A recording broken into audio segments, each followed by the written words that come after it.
The Kaleidoscope.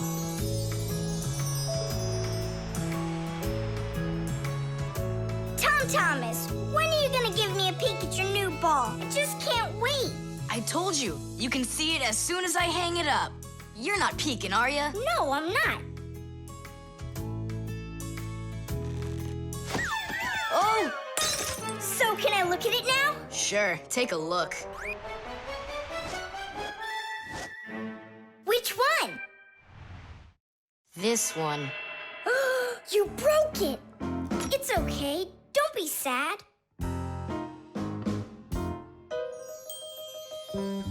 I know what to do.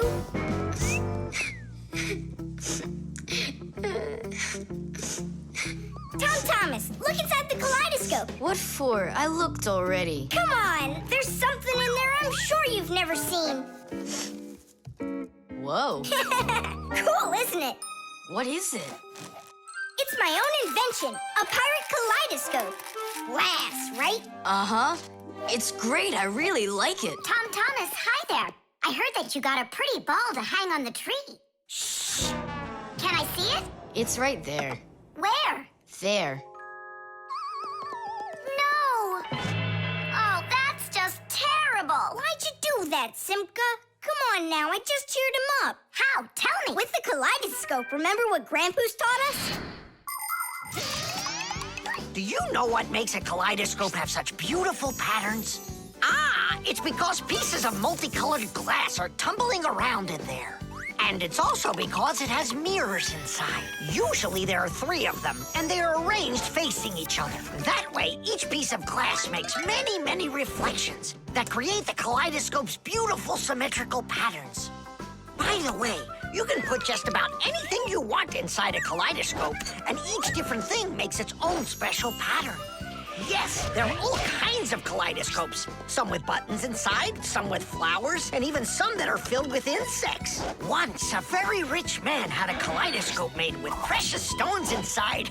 Yeah, it probably wouldn't have been nearly as beautiful if he had just filled it up with money. Thomas, look inside the kaleidoscope. I already saw it. It's pirates. Nah, it's not about pirates. We changed it. Go on, look and see. Wow. You like it? A lot. Hey, what did you put in there? A few pieces of the ball that you smashed. It's even better for Christmas, isn't it? Mm-hmm. That didn't work at all. Merry Christmas! We came to take a look at that splendid new Christmas... Oh, what's wrong? Oh, don't even ask us that. I've got it!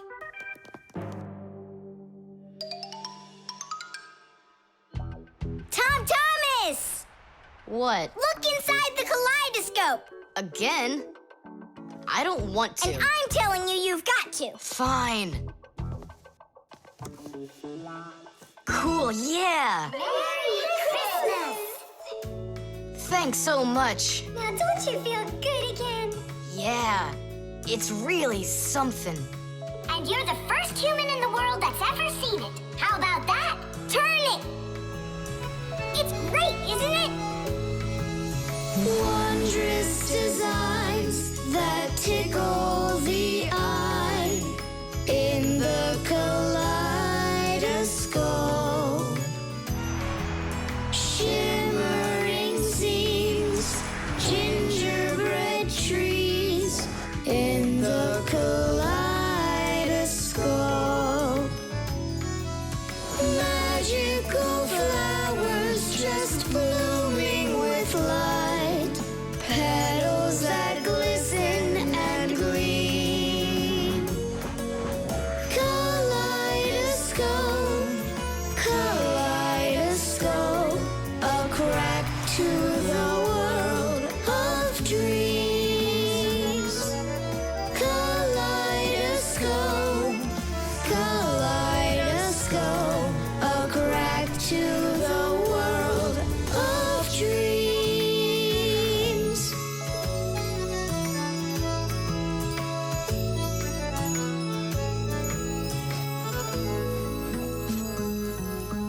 Hi, everybody. Thomas, I came to look for myself at that beautiful Christmas. It's okay. What's more important? Having such awesome friends? Or some ball hanging from a tree? The crowbar. Everything's fine here, too. I wish something would break for a change. It's already been a week and nothing's broken in here. Stop worrying. Everything breaks at some point. Well, nothing seems to ever break inside of this house. That's because we take such good care of it. No, Marcia, it's boring with no real work to do. We should move somewhere else. When Fixies graduate from school, they must choose the place where they want to work. Some will work at factories, and some on ships, and some in theaters, and some in hospitals, too. Fixies are needed everywhere. Now, Fixie families with children like to choose places that are a bit quieter. Usually, they'll settle inside of people's houses. It's not too noisy there, like in a factory, but there's still plenty of work to do. They need to check on appliances like computers, vacuum cleaners, telephones, irons, and washing machines. And Fixies always try their best. They just love being busy with work. And so if there's nothing broken in the house, Fixie families will move to a new place where there's much more work to be done. Nolik, did you hear that? I don't want to move anywhere. But think about the kids, dear. They've got their school and friends here. Do you like this friend of theirs? A human kid playing with Fixie kids. You know as well as I that it's just not right. All right, then. If nothing's broken down before the end of the day, that's all. We gotta move. Oh, no, I can't. Thomas comes home the day after tomorrow, and we'd be gone by then. Pull yourself together. And I won't see him anymore at all? Nolik, I have an idea. What idea? If something happens to break down before the end of the day, then we're not moving. But what if nothing breaks? Calm down. We're gonna make sure of it. Simka, you're a genius. But how can we make sure of it? We're going to use a crowbar. A crowbar is powerful and simple. It's nothing more than a heavy metal bar with either sharp or flat ends. It can be very helpful for breaking through concrete or ice. It can also be used as a lever to root out a tree stump or move a boulder. If one end of the bar has a claw cut into it, then it's good for pulling out nails. Yes, sometimes the simplest tools are the most powerful ones. Do we have that tool? We've got our pack-a-mat, and it's got everything. Yay! In gadgets and devices, our work will never end. Appliances are fickle, they need a loyal friend. At morning, noon, and midnight of every single day. When there is an emergency, you know we're on our way. 1, 2, 3. Inside will be to fix what's wrong, till it runs strong. 1, 2, 3. Inside will be all day and night. We fix things right. How about you let me try? Go on. Nolik! What are you thinking? I'm doing like you were doing. No, you're not. Now I'm confused. First off, whatever you break's gotta look like it broke all by itself. Oh, I gotcha. And second, you gotta break it in some way that can be fixed later. Did someone say something needs fixing? Or am I hearing things? Papas, we just found out that the television's broken down. Are you sure? Yeah, and one of the keys on the keyboard is stuck. For real? For real, and the clock's not running either. Oh ho! Marcia, our life is getting back on the right track. Should we fix them? Yeah, what else? We are the Fixies. We live to keep on working, and work for us is fun. So we'll just keep on working, 'cause our work's never done. And deep inside of gadgets, if you look when it's dark, you might just see us race around like multicolored sparks. 1, 2, 3. Inside will be to fix what's wrong, till it runs strong. 1, 2, 3. inside will be Tadish! All day and night. Tadish! We fix things right. Tidish! Oh, that was a lot to do. You'd almost think that somebody broke it on purpose. Well, we didn't do it. It broke by itself. Yeah, this apartment still needs a lot of work. We shouldn't move anywhere. I like it here. So do I. It's the best. See, we don't need to go anywhere. Friction.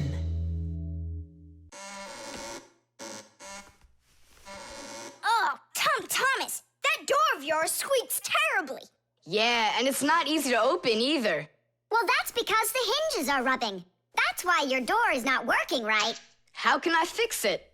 Just reduce the amount of friction. How? With some oil on the hinges. I can do it for you because I've got a pack-a-mat. All right. Simka, can I help you? Sure you can. Wear the pack-a-mat, all right? Friction is the force that tries to stop something from sliding or rubbing smoothly against something else. Rubbing can make things wear out quickly if there's a lot of friction. If you want less friction, you need to put something on the parts that rub against each other, like oil. There are special kinds of grease used to keep clocks and wheels turning smoothly. And for skis, a special kind of wax can be used to make them go even faster. That's it. Now the top hinge. It's all done. Go ahead and check how it's working. It's not squeaking. I told ya. You guys are the best. I gotta go. Go where? I'm gonna go sledding. Maybe you'll take me with you? Sorry, Nolik. You don't have a sled to ride on. I'll see you later. Simka, should I grease the saucer? What for? It'll slide down the hill just the way it is. Ah, okay then. Wait here for me, Nolik. I'll be back real soon with a surprise for you. Yeah, oil slippery. I know what I'll do.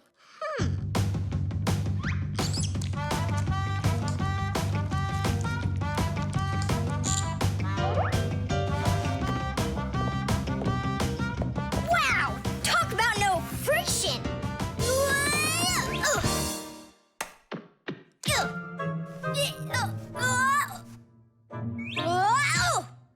Hey, anyone? Help! Help! Simka! Nolik, are you all right? Just stay where you are. I'll be right there.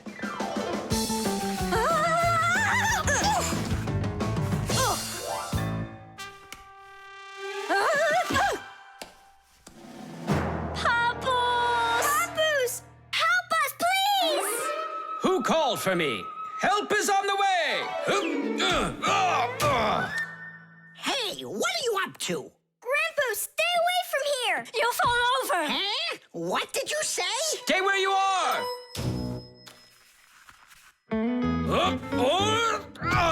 What happened here? I poured some oil on the table Why'd you do that? to reduce friction. That's brilliant. Nobody move! I know exactly what to do.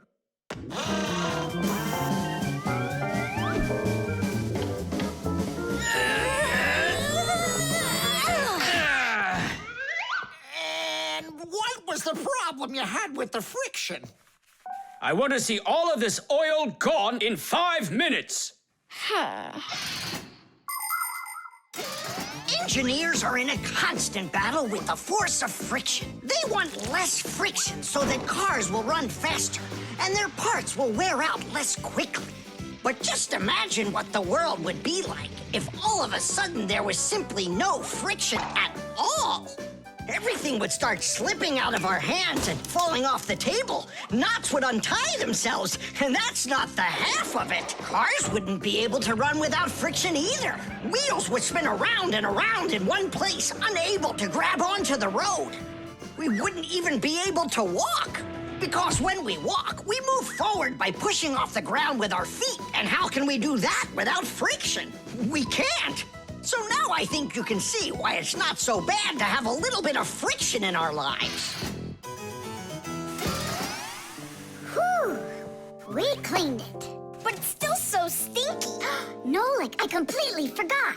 I promised you a surprise. Look, What is it? I made you your very own saucer for sledding. Oh, that's great. Only, what good is this thing without snow? Nolik, hey, look what I've got for you. Snow? Yeah. Is it real snow? Really? Yep, now you've got your very own hill to sled on. This is great! What an awesome surprise! And you don't need oil to make it go quickly. Yeehaw! The Catapult.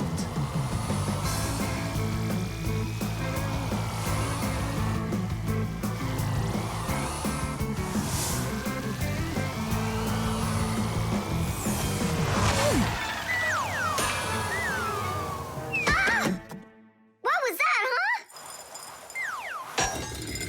Strange. Tom Thomas isn't here. There's no way these toy soldiers could have shot it themselves. Now that was a good shot. It wasn't real long, and not high either. And off target. It was pretty awful. It was good, but awful. I got it. So what do we do? We need to raise it up a little higher. Hey, Fire, Nolik! Why in the world would you shoot at a Fixie? Fixies, they're supposed to be in school right now. Actually, I'm on my way to school. How about you, Fire? Why aren't you in class? Because there it's totally boring. But here, look at what a cool shooter we found. Ha! What did you call it? You've got no idea what this is. It's called a catapult, guys. A cat with gold eyes? It isn't a cat with gold eyes. It's a catapult, guys. Catapults are ancient propulsion machines. They were used to shoot stones, heavy arrows, or barrels with burning tar. The main part of the catapult is a special piece of rope. It is twisted very, very tightly like a spring. The rope is then wrapped around a big spoon. And then, if you pull the spoon back, put a stone in it, and let it go, the catapult fires a shot. Ooh, and the stone flies far, far away. Uh-huh. All right, so here we go. Ha! Came up short. What do you mean short? What are you aiming at? You'll see. The spoon needs to go further back. Just a little. Guys, you're gonna break the glass. Nolik, now push. All right. Yes, right on target. Now let's fly out into space. Wait, what space? What kind of flying? Who's gonna fly? I'm gonna fly. Right out the window. Right up to the moon. First fixing onto the world, Nolik. Are you ready for your flight into space? Yes, sir. Nolik, get out of the spoon now. I'll be the first Fixie on the moon. Yeah. Nolik, enough of this. What kind of joke is this? It's not a joke at all. He's gonna fly into space. And how come it's not you? Because he's lighter. Hold on. Humans didn't go straight into space themselves. They sent dogs out there first. Nah, Chusaka's not gonna fit in here. Simka, why don't you go and let us finish? Fine, I will go. But only after Nolik finds himself a helmet. You're right about that. I'll go find a helmet.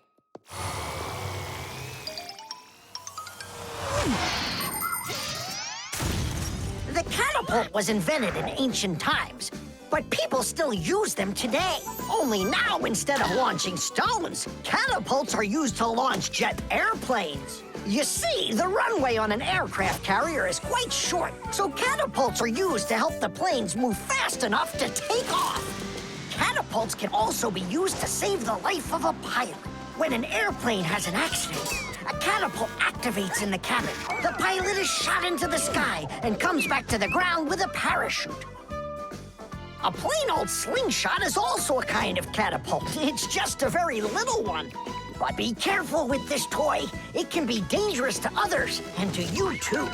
As for us Fixies, the only time that we use catapults is on a peaceful mission.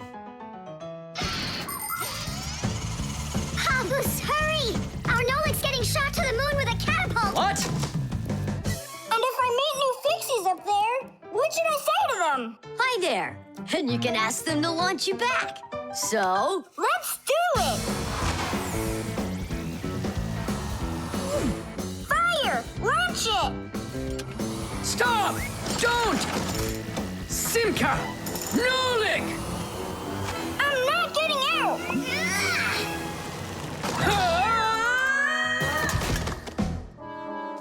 Whew! We're alive. Hooray! He flew all the way. Who flew away? To the moon? Nope, just a bit short. It's not our fault. You're just heavier than Nolik, and that's why you came up short. Papoose, maybe we can try one more time. What? Ugh. The talking doll. Well then, now you know what you need to do to fix it. Professor! Professor! Our lesson is over.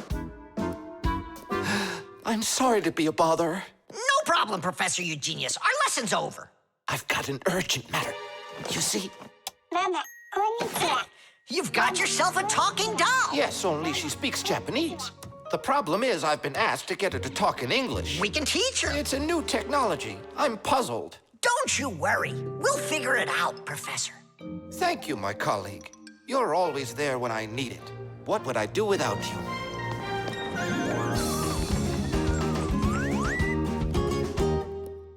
Professor, can you tell us how toys talk? Not now, children. We'll learn about the doll tomorrow. Now it's time to go home.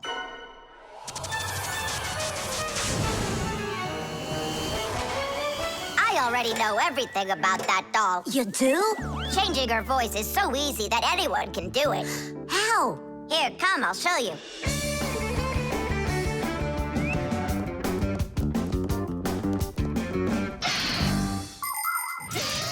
Early talking dolls used to work with a noisemaker inside. When the doll was turned over, air inside the noisemaker got pushed through a squeaker at the end of it, making a noise that sounded like the word mama. Mama. Funny.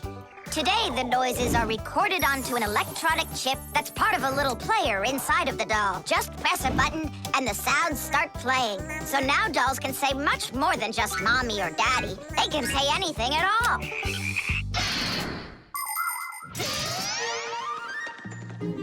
Well, here's the chip. This is where the recording of the doll's voice is. That's awesome. Can you re-record the voice on there? Well, yeah. Okay, I gotta go. See ya. Wait, Nolik, I thought of a really funny joke to pull. What if we slapped him and then we do something? Well, now, as I promised yesterday, I'm going to tell you all about talking dolls. Some start talking when you rock them, while others react to noise. And for this little lady, you need to press a button to get her to talk. Who wants to? Tula. Me? Well, okay. I can do it. Go ahead. And you'll hear her say, "Hi there, Mama." But in Japanese for now.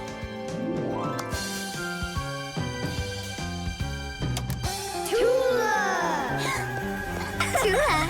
Is that Japanese for hi there? Tula! Why are you hiding a picture of Digit in your packer mat?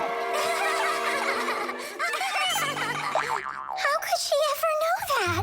Maybe you're in love? That doll is alive! They call that joking. I just thought of a better joke that we can play. Yeah. What?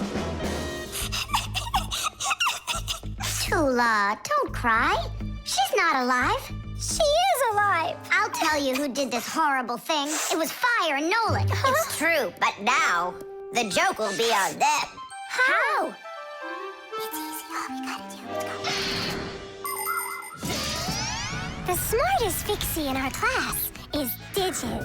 Sometimes I think that he knows everything about everything. Professor Grandpas has a lot of respect for him. Digit's always in thought whenever you see him, and he doesn't like when anyone distracts him. He just has no time for fooling around with the other boys. Digit prefers to solve problems using his brains and not his muscles. That's why he can have a tough time in gym class. But he's so sweet that it makes you want to help him. To tell you the truth, Digit isn't always great fixing things with his own hands. But no one understands technology better than he does. If something breaks, Digit can always figure out exactly what's wrong with it and the very best way to fix it.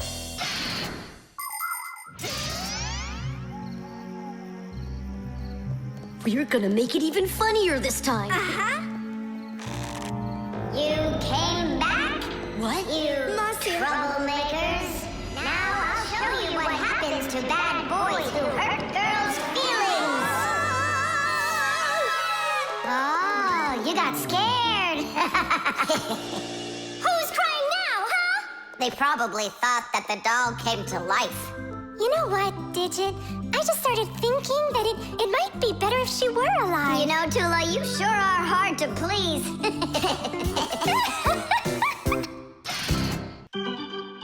The team. The first period is almost over. Tom Thomas's team is leading 2-0. There's no getting around the difference in class. Simka, pass to me!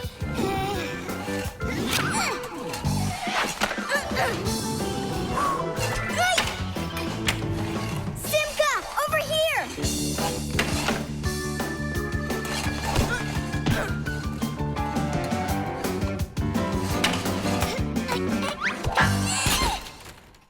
Goal!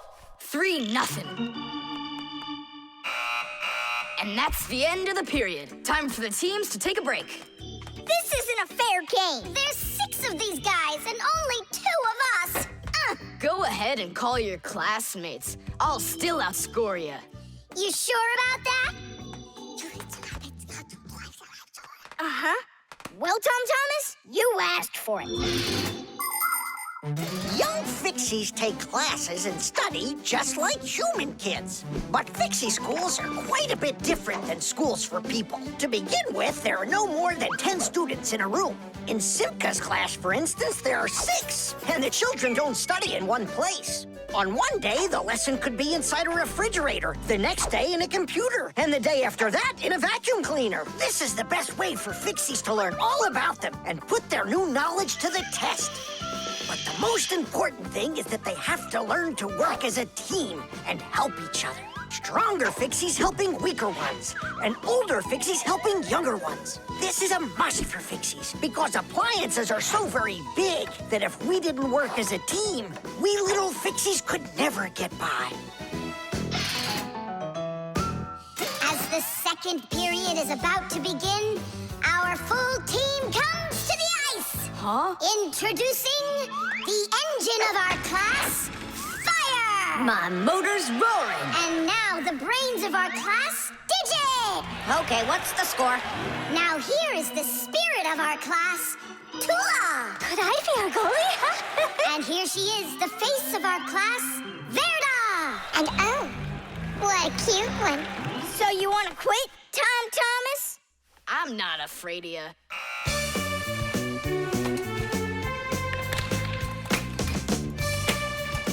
Nolik, pass!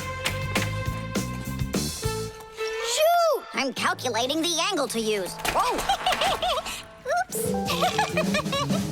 Pass it quick! Quit sleeping! If you're gonna scream at me, I'm not going to play at all. Wow, that's some team you got there.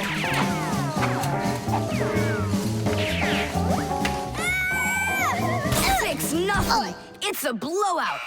Now the intermission before the final period. We're missing something here. I can tell you what. You mean confidence? Calculations? Elegance? I know speed. What's missing here's teamwork. Simka, you're right. It's one for all and all for one. Then here's what we're gonna do. We got it!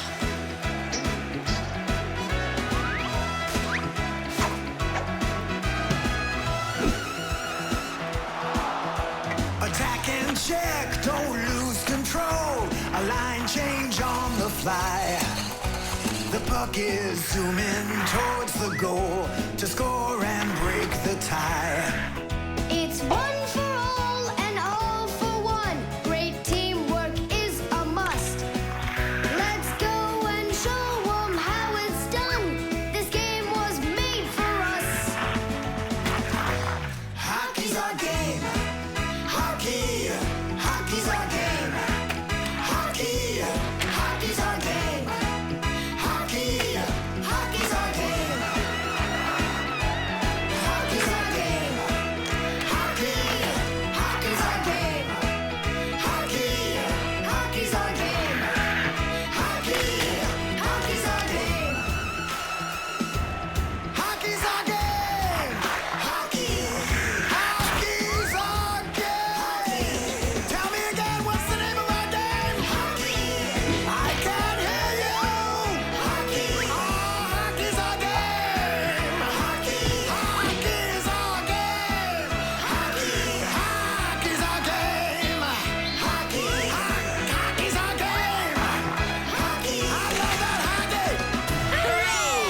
I get creamed like that? 'Cause you're by yourself here, and we are a team! Team! Nolik's cube. Whoop! Tom Thomas, you'll be late for school if you don't stop. School? Don't you worry. What's he breaking this time? This time, nothing. He's solving a Rubik's Cube, Nolik. Whose cube is it? The Rubik's Cube is the most popular puzzle game in the whole world. It was invented by Professor Rubik from Hungary. A cube has 6 sides on it. And on a Rubik's Cube, each of these sides has 9 squares that are all the same color. You start by mixing up the colors. To solve a Rubik's Cube, you have to turn the pieces, and you keep turning and turning them until each side is one solid color again. For instance, red or yellow or light blue. That's nothing. Hey, Tom Thomas, how long have you been messing around with this cube already? It's been 3 whole days of turning. 3 whole days? We could solve that puzzle in 5 minutes, now couldn't we, Simka? Oh, really? Then go right ahead. I'm off to school. Well, you ready to show Tom Thomas who's boss? Just count me out. Hey, I thought you said Rubik's Cubes are easy to solve. I never said anything like that. This problem is all yours, Mr. Bragger. All right, I'll figure it out myself.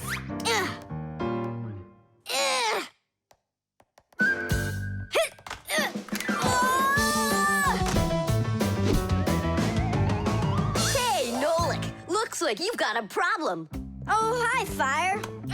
No, I'm good. Just solving this Rubik's Cube. Yeah? Can I do it with you? What, you can do it? Of course I can. How hard can it be? You'll see for yourself. Try getting all the red squares on one side. Piece of cake. Now hold it tight.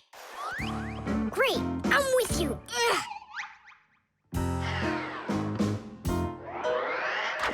Whoa!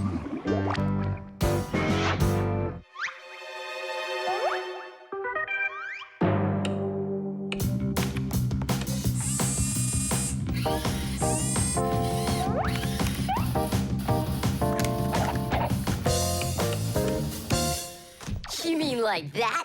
Class. And what about this side? What? This side's gotta be all blue. Okay, let's go fix it.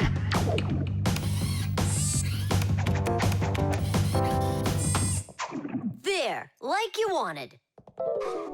Now what happened to the red side? Huh? Simka was telling me that on each side there has to be one color. Oh, like Simka'd be able to do this? Simka can do it all. Well, if Simka can, then I can too.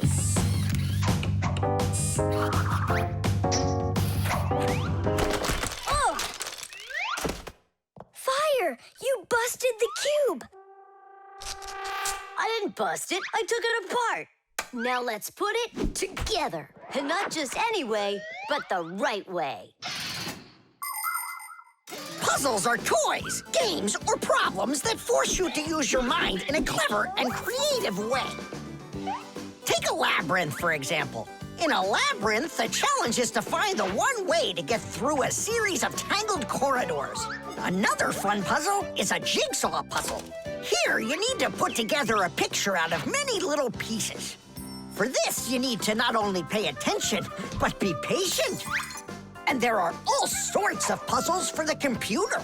One popular computer puzzle is Tetris. In Tetris, different shapes fall down the screen, and you have to think quickly to get them to line up into rows. And solving puzzles isn't only a great activity for people, it's good for Fixies, too. That's right, puzzles are like exercises for our brain.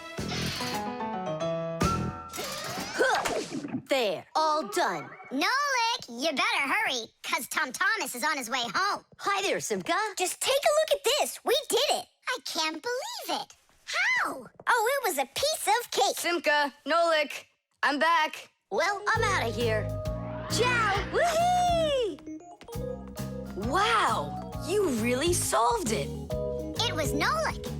Nolik, you are cool. So how? You see, first you break it apart into all of the pieces, and then you put it all back together. No. That's cheating. You gotta turn the cube, not take it apart. Now I'll solve this cube, honestly. I don't think you can. Why, so sure? I glued it together. How come? So you'll stop straining your brain with it. Now the cube will always be the right way. But if it doesn't turn, it's not a Rubik's Cube. Well, yeah. Now it's a Nolik's cube, right? The disguise. Ugh, good. Tom Thomas, why do you need a second aquarium? Especially without any fish. First of all, it's a terrarium. And it's not for fish, it's for lizards and snakes. Ooh. My friend Katya asked me to take care of him while she's away. That's why I brought him here. Take care of who? There's no one in there. Ah! What is that? It's a chameleon, Nolik. I think he's awesome. It's a bad idea to take him out. He might run away. Don't you worry, I got him. What a monster. But how come I couldn't see him before? It's because a chameleon knows how to disguise himself by changing the color of his whole body. Have you ever seen a military uniform? They have special patterns and colors that help soldiers hide. That's called camouflage, and people learned it from animals. For instance, a caterpillar can look like a twig, and a seahorse can look like a piece of coral. An ordinary gray rabbit becomes white in the winter, so a wolf will have trouble finding it in the snow. But the champion of camouflage is the chameleon. This master of disguise can change its color in just a matter of seconds. Hey, Tom Thomas, where'd your chameleon go?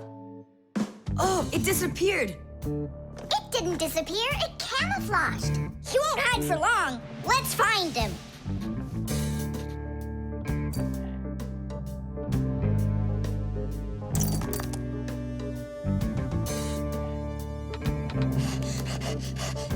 Chusaka, have you seen the chameleon? Where is he?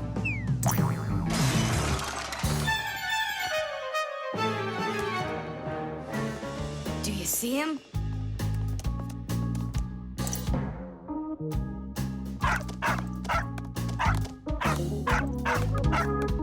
No, he's not gonna let us catch him. We're gonna have to trick him into coming to us. Uh-huh. We can set a trap with something that he likes. What do they like, I wonder? What else? They're food. And what do chameleons eat? Well, like flies or caterpillars, roaches. Where's the fly gonna come from? Well, what if... What? Oh, Simka, just you wait. I'm gonna get you. Hey, we've gotta help Katya. You don't see the caterpillar complaining. Quiet. Nolik, you start buzzing. Buzzing? Yeah, like a fly. Yeah, and flap your wings, too.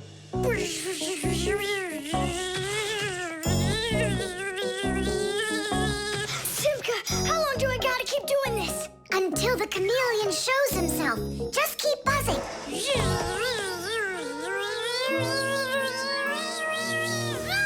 Tom Thomas, there he is. Grab him.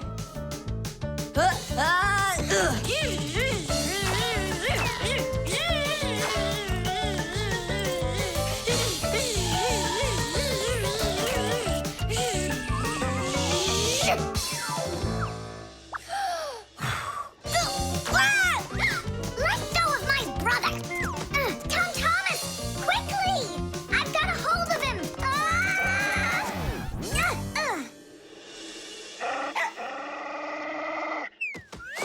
Yep, I gotcha.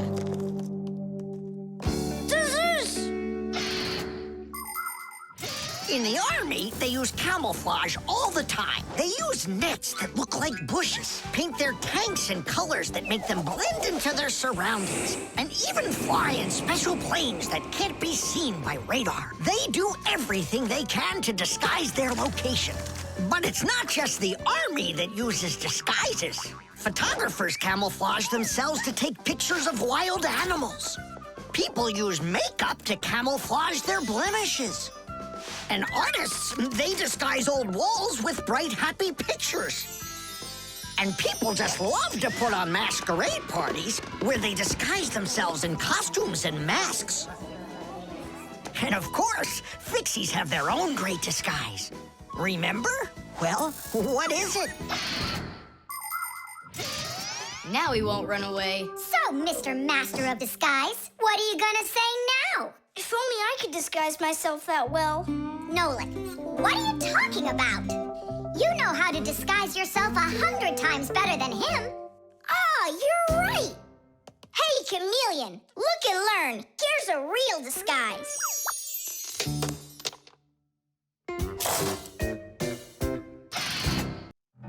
The chain reaction. Tom Thomas, what you doing? Nolik, leave me alone. No, really. What is that? Quit distracting me, will you? Nolik, look at what you've done. I? It's all because you wouldn't quit it. Wouldn't quit what? I was struggling with that thing for half an hour and you ruined it. Ugh.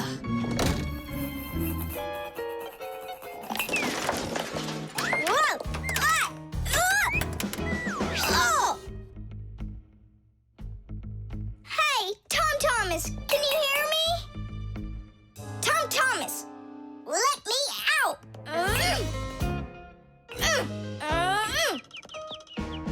Nolik, is that you banging? Yeah. And how did you end up in there? None of your business. Why are you so rude to me? 'Cause I feel like it. Oh, yeah? Enjoy sitting there. Well, who needs you? Goodbye.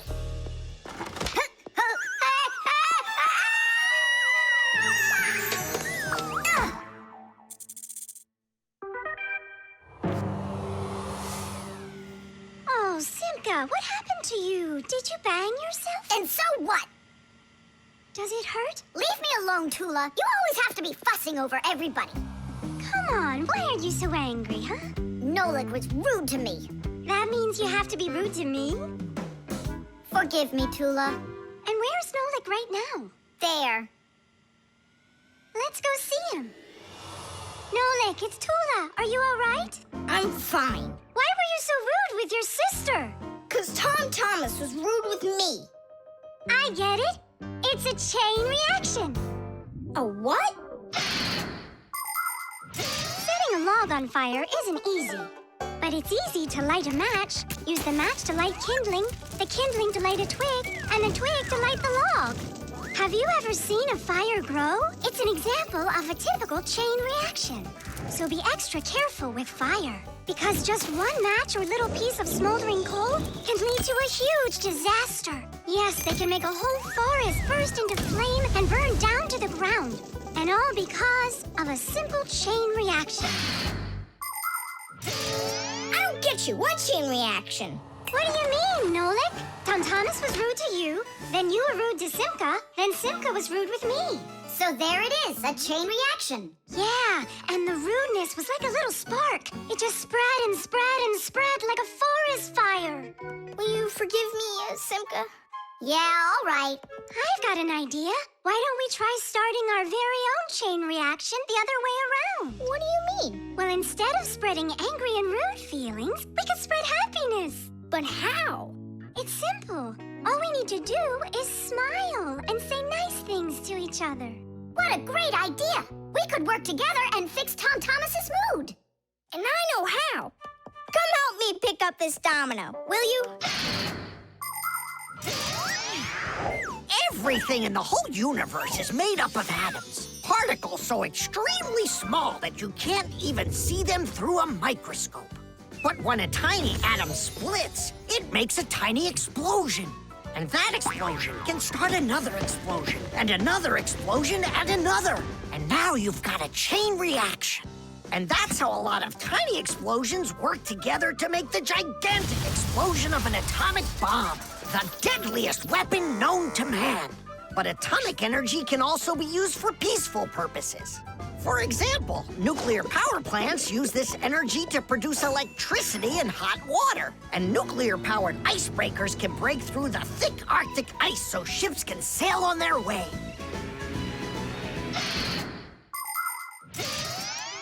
There, all done. Nolik, bring him in. And now we're gonna teach Tom Thomas how a chain reaction can work to make you feel really good. He's coming. On your marks, now. What's going on? No, really? Tom Thomas, watch this.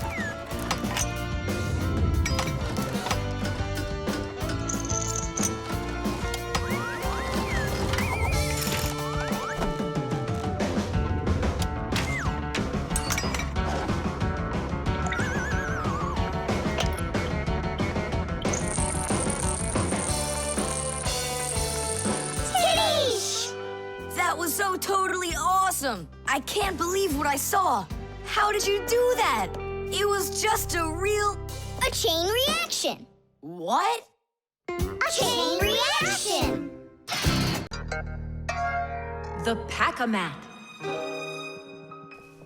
Simka, can I have the Pack-A-Mat? I'd like to practice with it a little before the exam. Take it.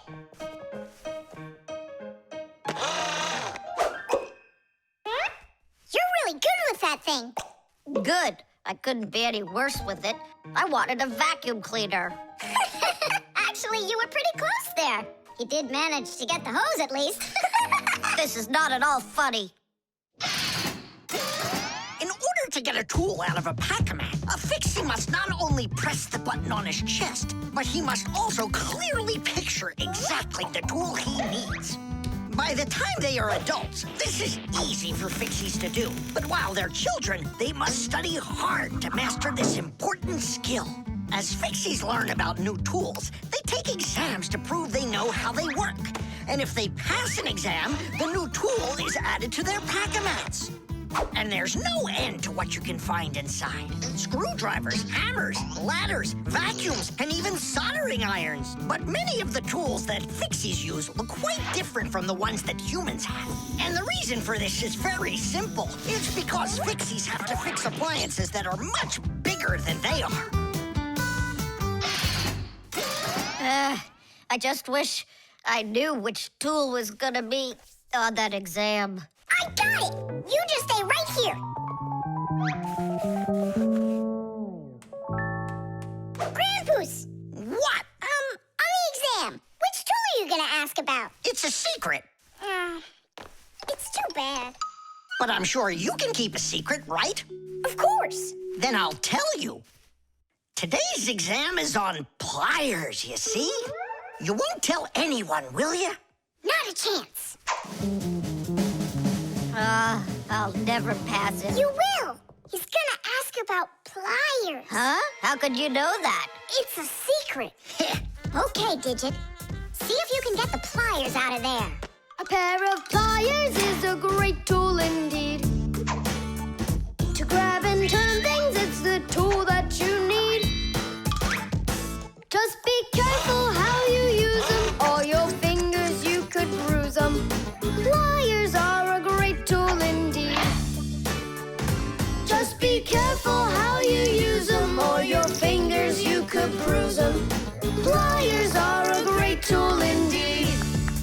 Good going. You got it. Thanks a lot, Nolik. It's not really me you should be thanking. Grandpoos, thanks a lot. For what? The secret. What secret? About the pliers. Oh, that! You know, I picked a new topic. I decided that a hammer will be the tool. A hammer?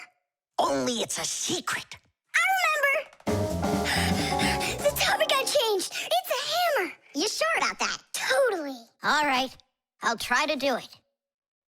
A hammer is a great tool indeed. To pound in nails, it is the tool that you need. Just be careful how you use it, or your finger, you could bruise it. A hammer is a great tool indeed. Super. I'm sure you're gonna pass. That's only if he asks me about a hammer. I'll be right back. Grandpoos, it's a hammer for sure? Nah. A hammer would be way too easy for those kids. So now it is a drill. A drill? But only... It's a secret! Now I know. There's no doubt about it at all. It's a drill! A drill is such a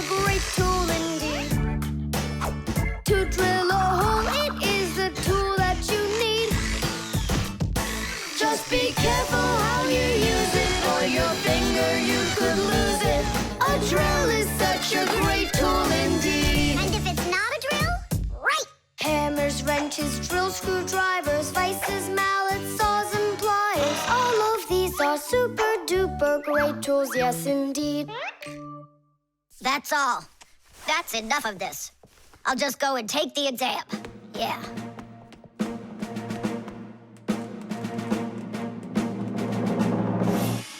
Digit, come on in. Professor, well, what do you want to ask me on today's exam? Nothing, you already passed. What?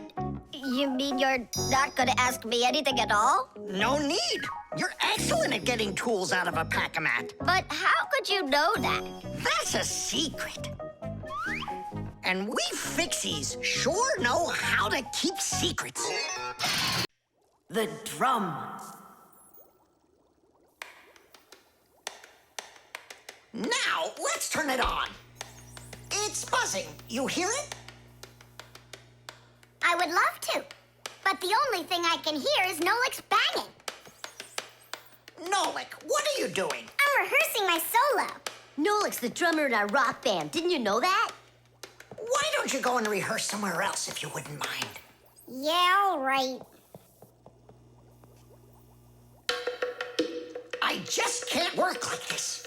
Nolik, stop it, please. Oh, my head is just splitting. Professor Eugenius, will you come to the laboratory? There's something very strange in there. What? I'm hearing some kind of awful sounds. You are? I think it's a ghost. Back from the dead. Don't you worry about ghosts, Lisa. I'll check what it is. So it's you making the racket. What? I'm just rehearsing. Well, what is it? Don't worry, it's just a piece of equipment rattling. You know what you should do? You should go and practice back at home, my young friend. It's not very hard to make a drum. One way to make it is to take an empty barrel and replace its bottom with a skin made of leather or plastic. If the skin is stretched tightly, the sound can get very bright and loud. Really big drums are usually played with percussion mallets or beaters, while smaller drums can be played with sticks or with bare hands. Instruments that make sounds by being shaken, scraped, or beaten are all called percussion instruments. There are lots of different percussion instruments, like the small hand drums that are called bongos, big shakers with handles called maracas, cymbals made out of metal. Now those really make a lot of noise. And there's tambourines, ratchets, and even spoons. That's right! People can make music using spoons as a percussion instrument.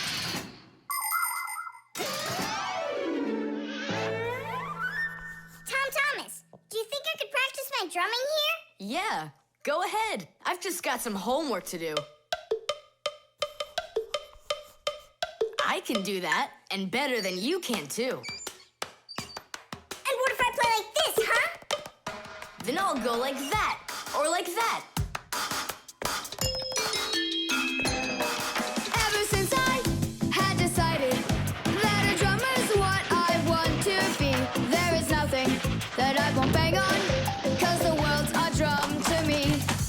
So I bang on radiators with a spoon, the pot goes boom, bam, bum. Maybe someone will take pity and they'll buy me my own drum. Bang it, bang it, bang it, boom, bang it, boom, bang it, boom, bang it, bang it, bang it, bam, bang it, bam, bang it, bam, bang it, bang it, bang it, bum, bang it, bum, bang it, bum, bang it, bang it, bum, bum. Bang the drum. Bang the drum. Both my father and my mother wish I play a violin instead. I don't want to. I'm a drummer, but I can't drum that in their heads. So I bang on radiators with a spoon. The pot goes boom, bam, bum. Maybe someday they will get it and they'll buy me my own drum. Bang it, bang it, bang it, boom, bang it, boom, bang it, boom, bang it, bang it, bang it, bam, bang it, bam, bang it, bam, bang it, bang it, bang it, bum, bang it, bum, bang it, bum, bang it, bum, bum. Bang the drum, bang it, boom, bang it, boom, bang it, boom, bang it, bang it, bang it, bam, bang it, bam, bang it, bam, bang it, bang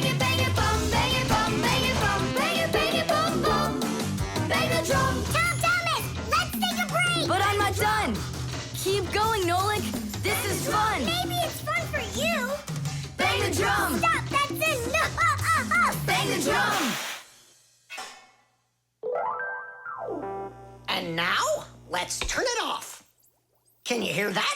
It stopped buzzing. It did. Hey, everybody, it's Nolik. Yo, what's up? So, our noisy ghost is back.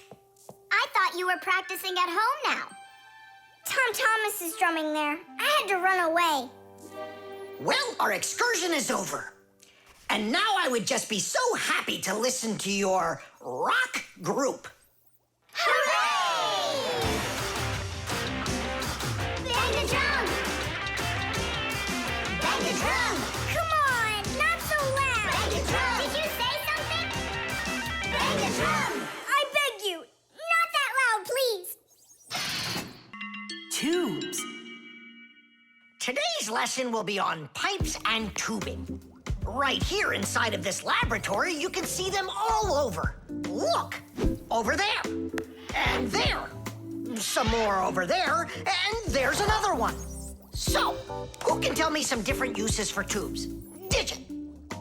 They're used in plumbing to carry the water. Nolik, in school we don't give an answer without being called on. Digit. You can. And for carrying waste. I am talking to Digit now. Gas goes through pipes too. Stop interrupting us. And don't forget about smoke in a smokestack. Nolik, that's just rude behavior. Out right now.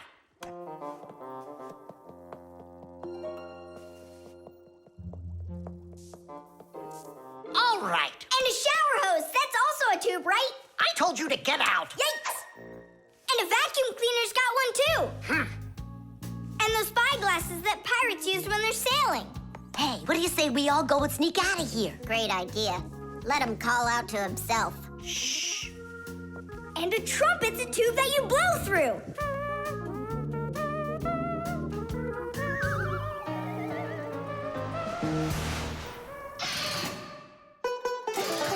Nolik is my younger brother. There's a lot he still doesn't know, but that doesn't stop him from getting involved in things he probably shouldn't. Unfortunately, that can get him into trouble. So, every once in a while, me or my parents have to rescue him. No, I wouldn't call Nolik a pest. He's just a bit curious. That's why he broke the #1 Fixie rule, hide from humans. Nolik's the one who first became friends with Tom Thomas. Well, I was there too, but Nolik started it. Actually, first it was Grampus. Many years ago, he befriended Professor Eugenius. And after that, the professor let us have our school in his laboratory. So it turns out that Nolik is just like his grandfather.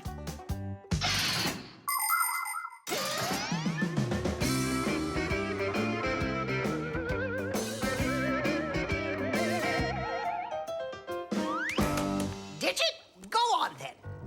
Tubes are, Wow! Just look at all the tubes in here.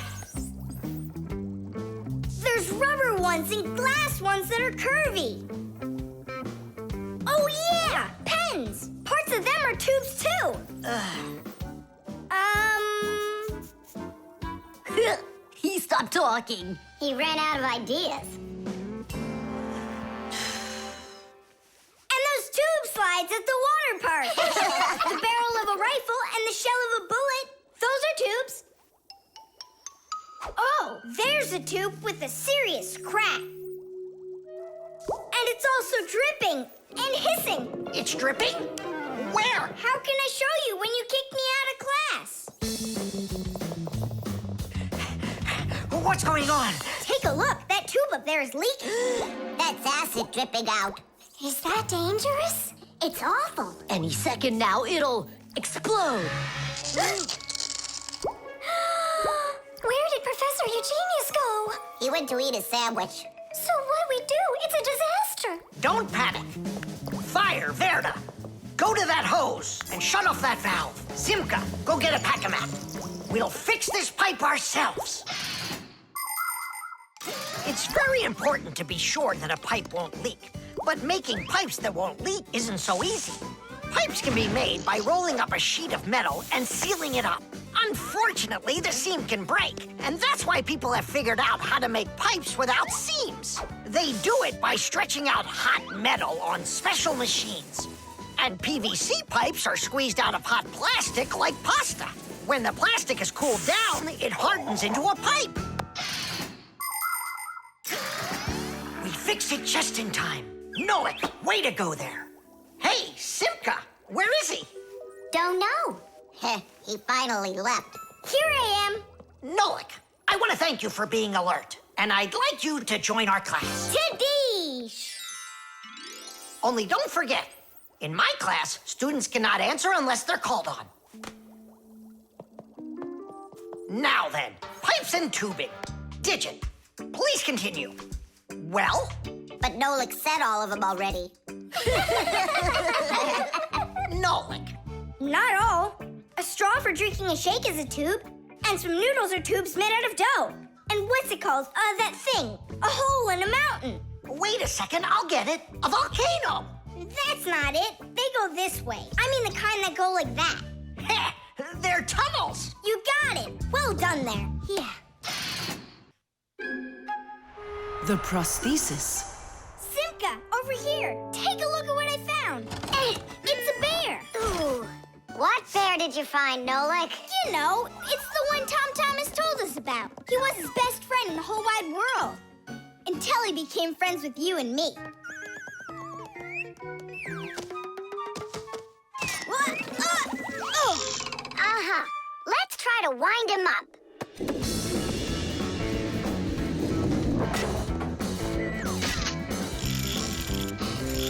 Come on, come on, come on. There you go. Now walk, Teddy. Go on, Teddy. Yeah. Oh, no. Poor little teddy bear. They ripped his leg and didn't care. We didn't rip his leg. It was already broken. It's all clear. A compound fracture. Then why don't we fix him? Tom Thomas will be so happy. Wait, it's not going to be that easy to repair it. We'll need a prosthesis. The human body is built around a frame of bones and joints. And if you break one of the bones, it'll usually heal by itself. The broken bone will grow back together, and you'll be back to normal. But sometimes bones or joints can break so badly that it's impossible for them to heal. When this happens, they have to be replaced with an artificial part called a prosthesis.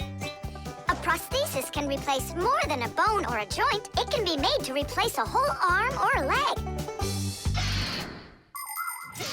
And where are we going to get a prosthesis? I'm positive we can get it from Professor Eugenius. You're right. Help is on the way.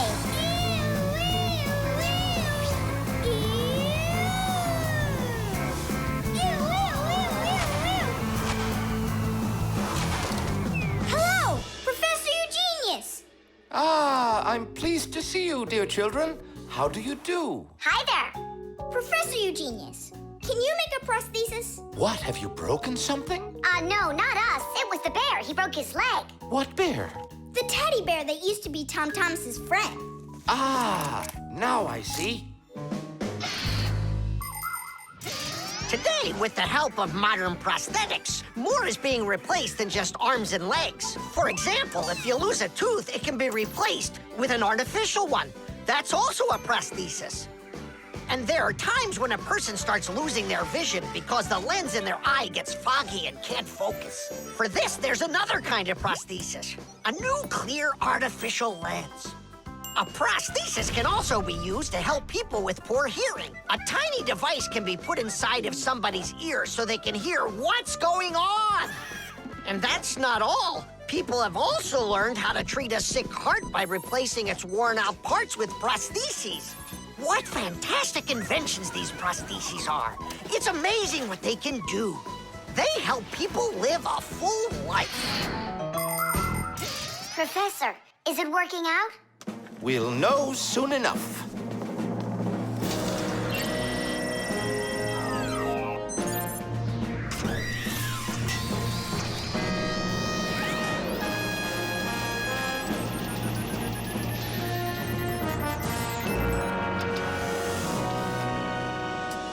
Done. Here you go. Thanks so much for your help, Professor Eugenius. Not at all. Take care, kids. In gadgets and devices, our work will never end. Appliances are fickle, they need a loyal friend. At morning, noon, and midnight of every single day. When there is an emergency, you know we're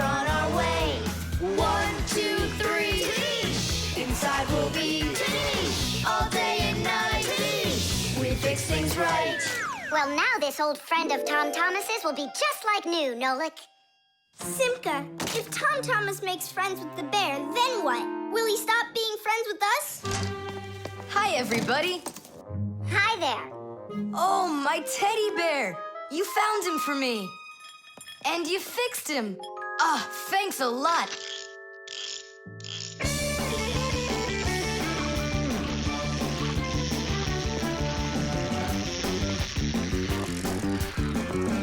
Yeah, it's just like Grandpus said. A friend that's old is better than two that are new. Who's new and who's old? Well, the bear is old.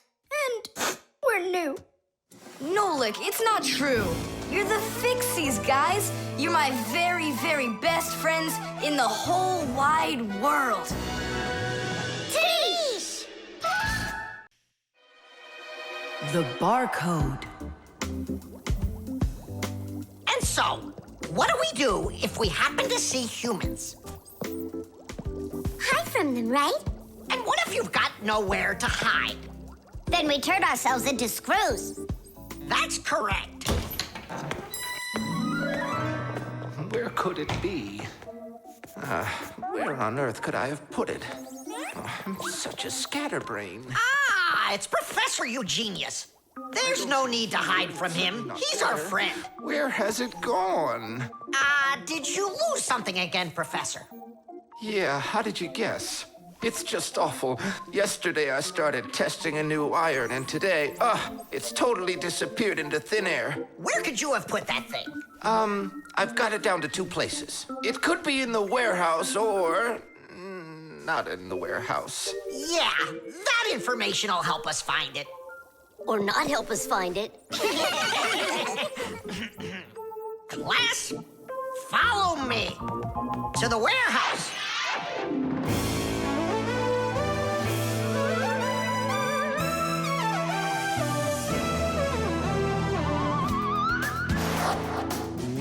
Wow, look at all these boxes. If we have to look inside each one of them, it'll take us 2 days. Maybe we'll get lucky. Let's look in this one. No, inside there is a fan. A fan? Wow, it's a fan. And what's inside this one? A mixer. Yeah, amazing. And what's in this box? An electric kettle. Made in Germany, by the way. He's right. There is a kettle in there. Professor, is this some trick? I don't get it. Grandpus, how do you do it? It's gotta be magic. What else? Here's how I think he's doing it. I think the professor has glasses made to see through the boxes. Of course not. I only know how to read the barcode that you can see on each of those boxes. Oh, that. Exactly. If you look at the printing on packages and boxes, you will often find a symbol with a lot of black lines and numbers. These symbols are called barcodes. Each barcode has all sorts of information.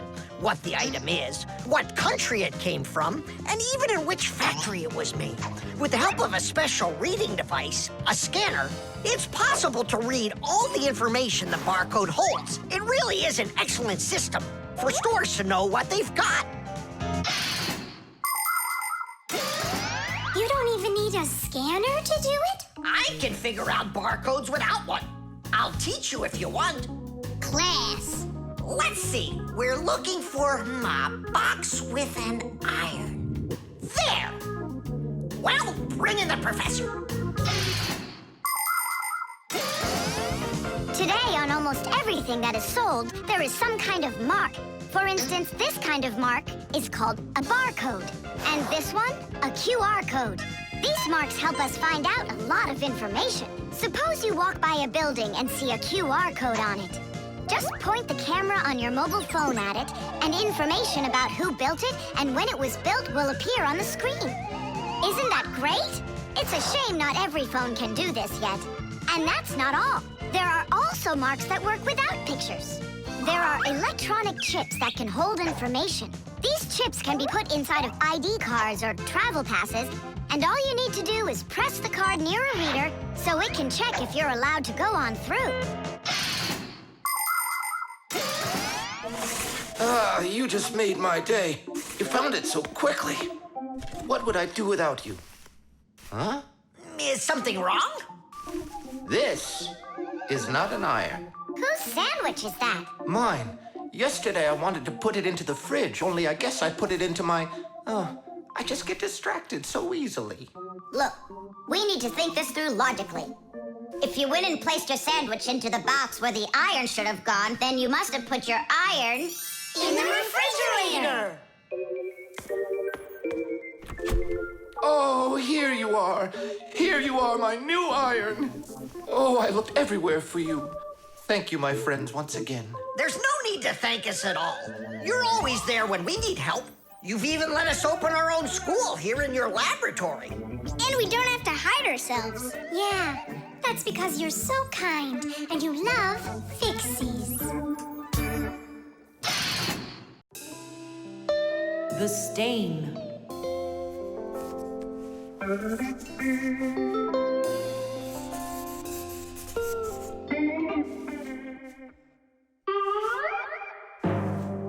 Thomas, what's going on? If you really want to watch TV, then you gotta turn it on first. I'm not watching it, I'm looking at my reflection. I'm working on a self-portrait. And which shelf will you be painting in your shelf portrait? It's not a shelf portrait, it's called a self-portrait. It's when an artist draws or paints a picture of himself. Of himself? Ha!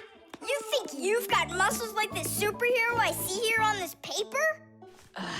How can I see exactly what my muscles look like? And anyway, let the artist do his work. Thomas, your shirt! There's a spot! Oh no! Wipe it off, quickly! It's even worse, so now what? What we really need is Marcia. Ordinary dirt can be cleaned off with a brush or washed off with water. But there are stains that are not that easy to get rid of. Stains from fruit need to be soaked in hot water first. Blood stains, on the other hand, should never be washed in hot water. You can clean stains from paint or rust as well. Only for those, you'll need to use a special stain remover. But stain removers should only be used with the help of a parent or other adult that knows how to use them safely. Hey, I know a great way to do it. What do you use to get rid of pencil marks? An eraser. Only this shirt isn't paper. And so what? Let's try it. What's the harm? Now I've got 3 colors to get off. New idea. We should paint over it with this correction pen. With whiteout? Yeah! That was a bad idea. Now I got it. You have to use some water.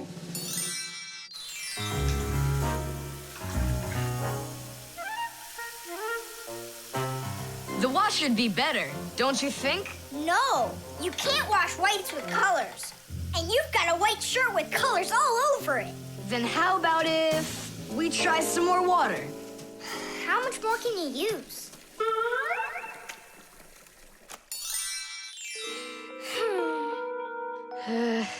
Any more ideas? You know what? It's possible we did something wrong. Everything you did was wrong. You should have used a spot remover to clean off that stain. A spot remover? No way! Oh, take a look at it, Simka. I think it's marvelous. They painted that white shirt so nicely. Tula is Simka's best friend. She's very tall, almost as tall as Papoose. Yeah, she's the tallest one in her class. And she's strong, too. Tula loves to laugh, and she does it louder than everybody. That's just the way she is. Cheerful and kind. Ready to help anyone who needs it, and making sure her friends are getting along. Of course, I don't like that she treats me like a baby, especially since she's the one that's a scaredy cat. She can even get scared of a cute little spider. And she believes in all sorts of silly superstitions and horoscopes. Tula will believe anything you tell her, which is really great because it makes it so easy to play tricks on her. But she takes it all in good fun. That's because she's Tula. It was on purpose, wasn't it? Well, yeah. Tom Thomas, no! Your mom will punish you for just one of them, and now you're gonna make more stains? Don't worry, Nolik. I forgot that this is an old shirt, and I'm allowed to get it all dirty if I want. And I tried so hard to clean it. Put another spot there. And over here. One in the middle. And a line over there. Splendid. That looks great. And how about down there? Wow, it's like fireworks! Splendid. There's a name for this style of painting, and properly speaking, it's an abstract painting. They have lots of lines and spots, and everyone sees whatever they want in them. Yeah, look! A golden ball by the river! And there's Tom Thomas with an F on his report card. Tom Thomas, what did you do to your room? And your shirt? You know what they call it? It's, abstract art. There's something good in it. I like it. Abstract art. Isn't it great? Ah, my little artist. The armor. 23, 24, 25. Ready or not, here we come. I heard him. He ran into the hallway. You check the kitchen, Nolik, and I'll check the living room.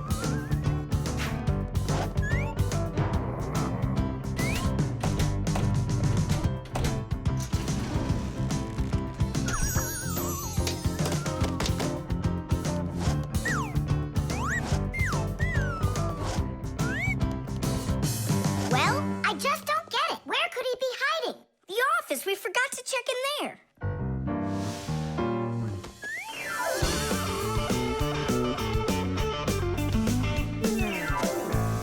There's nowhere in here for him to hide. Inside the shark.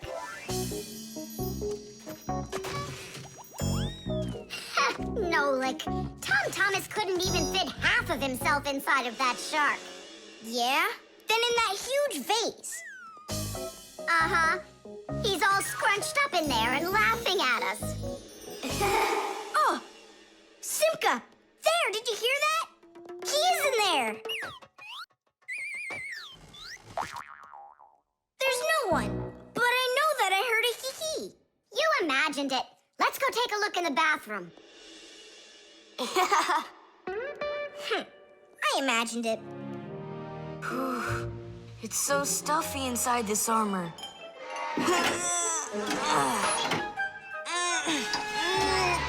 The arms got stuck.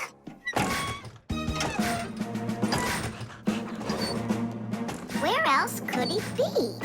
Oh, who is that? Ah! Simka the Knight! He came to life! Well, how much longer are you gonna look for me? Armor is very hard clothing worn by warriors to protect them against swords and arrows.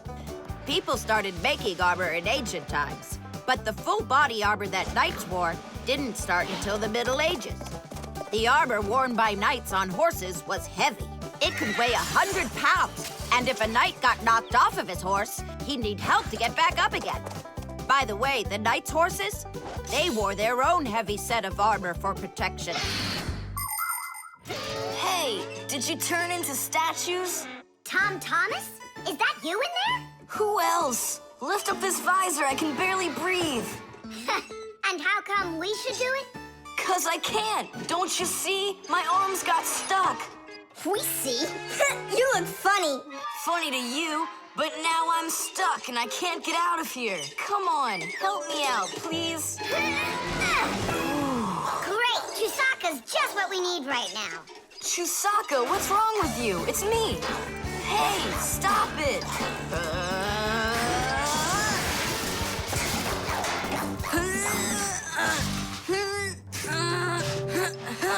Help, I can't get up.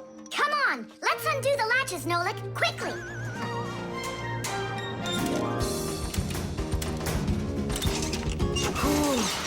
Thanks for helping me. It was nothing. I couldn't have done it without you. Let's put the night back together. Uh-huh. before Dad gets back. Protective clothing isn't just for people who are fighting in battles. Travelers put on special nets to protect themselves against mosquitoes and gnats. And beekeepers wear protective clothes too. If they had nothing to protect them from bee stings, their job would be quite painful. Without their protective clothing, it would be impossible for firefighters to go into burning buildings and save people. And how could astronauts go into outer space without special clothing? It's freezing up there and there's no air to breathe at all. And that's why they wear a special costume called a spacesuit when they travel. The spacesuit not only protects astronauts from the cold, but supplies them with air so they can breathe. By the way, the Fixies also wear protective clothing so they can stay safe while they work. Well, there. Did we get it right? It looks like we got it right. Only, where's the helmet? Nolik went to get it. Tom Thomas! Helmet delivery! Thanks there, Chusaka. Whoa there, Warhorse. Calm yourself down. There we go.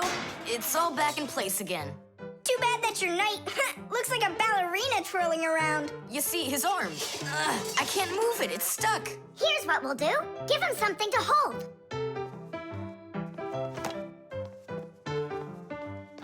Well, how's that look? Perfect. Now we can paddle into battle. The globe. Ready? Set? Go!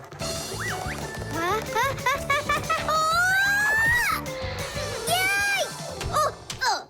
Again, I couldn't do it. I told you. There's just no way to hold on when the globe is turning that fast. But I know I can do it. Give me that piece of rope there, would you? Now you can't throw me off. Spin it. Go on. Whoa!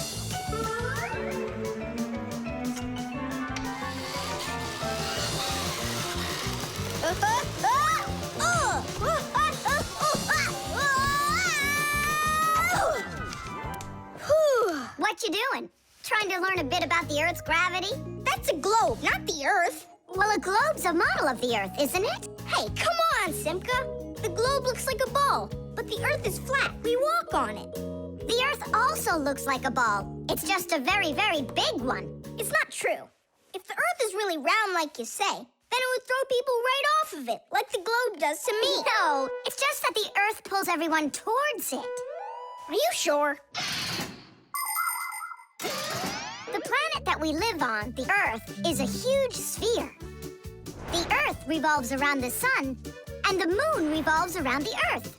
Do you know why they don't fly away from each other? It's because of a force called gravity that pulls all objects towards each other. The heavier the object, the stronger its pull. That's why people, rocks, air, and water get pulled towards the Earth instead of floating up into space. Thanks to gravity, we are able to walk on the Earth.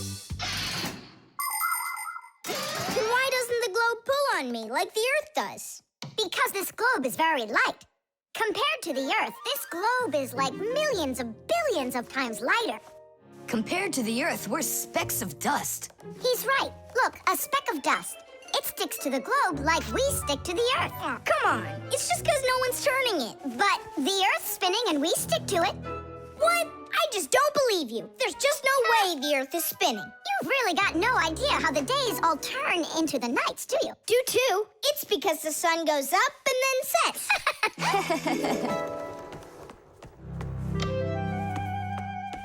Watch this. Our sun's here, and you're over there.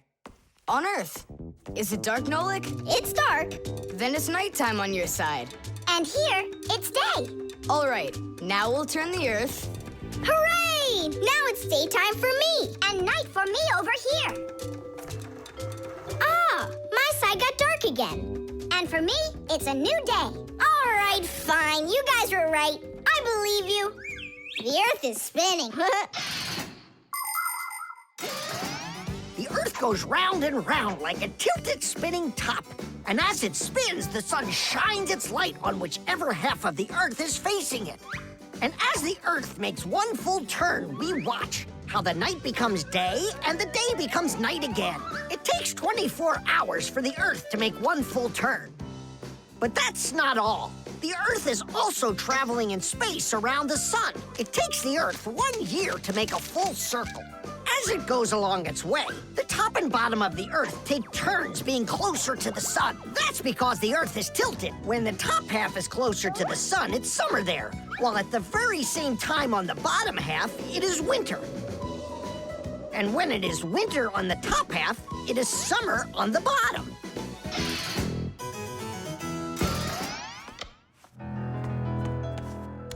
Nolik, where are you? I'm not sure. Somewhere in Kazakhstan. The force of gravity is super strong around here. So go on, spin it. You're gonna fall off, Nolik. Don't worry, just do it. Go ahead and tilt it if you feel like it. Told ya! Ha! And you were sure I was gonna fall off this globe. That's strange. Nolik, come on over here. What for? You'll see in a second. I don't want to. You really don't want or you can't. Tom Thomas, take a look. I get it. He stuck himself to the globe, didn't he? Yeah, with the chewing gum. Isn't it time to go? Uh-huh. And me! What about me? Hey! You gotta help me! Don't leave me! Should we help him?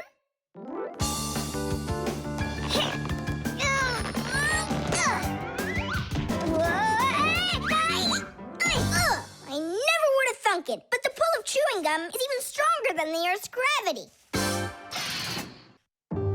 Modeling clay.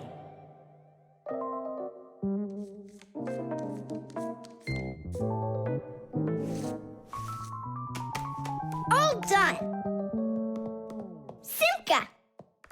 Take a look. I've got my own pack-a-mat. Now look at that. A pack-a-mat made out of modeling clay? But this one's my own, and it looks just like a real one. Okay, you're right. It really does, Nolik. Simka! Nolik, what's up? Hi there, Fire. Want to play some tag with me? I really wish I could play tag, but unlike you, I've got tons of work. Yeah, like what? Well, a bathroom hook fell down. Tom Thomas broke the lamp on his desk. The aquarium has a tube that's leaking. So go and play. I have to get a pack-a-mat. Oh. I wish I could play tag. Hold on. Nolik, you've got a pack-a-mat. Uh-huh. Although I gotta say, it looks a little strange. That's because it's... Let's fix everything before Simka with your pack-a-mat and my Fixie board. This'll be great.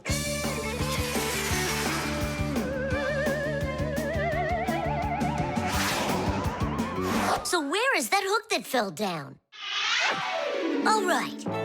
Nolik, get out some sticky stuff. From where? Obviously, from out of your pack-a-mat. But it isn't real. I made it out of modeling clay today. Out of clay? Well, it totally looks real. Long ago, back in the Stone Age, people learned how to use clay to make their dishes and sculptures. But the modeling clay that we use nowadays was only invented about 100 years ago. Actually, modeling clay is just plain old clay with some ingredients added so it won't dry out. And dyes are mixed in to make all the different colors. There is just no end to all of the fun things you can make out of modeling clay. I got an idea. Go on, turn around. What are you doing? Grabbing glue out of your pack-a-mat. All right, get up here. Will it stick? Yeah, of course it will. Let's go and fix the lamp.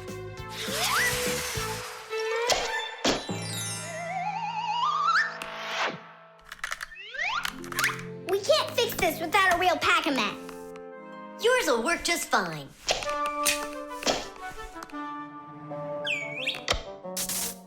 Tadish!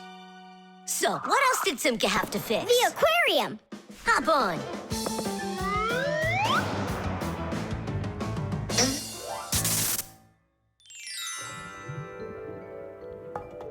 Well, where's that leaky tube? Here, it's leaking at the joint. Yeah, this tube is gonna need a lot of modeling clay. Give me the rest of your pack-a-mat. Sure. And here's a souvenir. They're all done. What's all done? We already fixed everything. And what did you fix it with? Modeling clay. Ha! Modeling clay isn't gonna hold anything. Well, I say it will. Wanna bet? All right. It's exploding! What in the world is happening here? Flooding water! You just do as I tell you, without panicking. Did you know it's possible to make modeling clay in your own home? Just write down this recipe. You'll need a cup of flour, a half a cup of salt, and a half a cup of water. Now, mix the salt with the flour and add the water little by little. Mix it together really well. What are you saying? That it looks just like dough? Well, that's exactly what it is. It's just not for eating. It's way too salty. But you certainly can sculpt things out of it. If you want your modeling clay to be colorful, you can add food coloring or watercolors to it. That's it. Your modeling clay is ready to be sculpted. When you're finished, don't forget to let your figures dry in the sun. That way they'll get nice and hard and last you a very long time.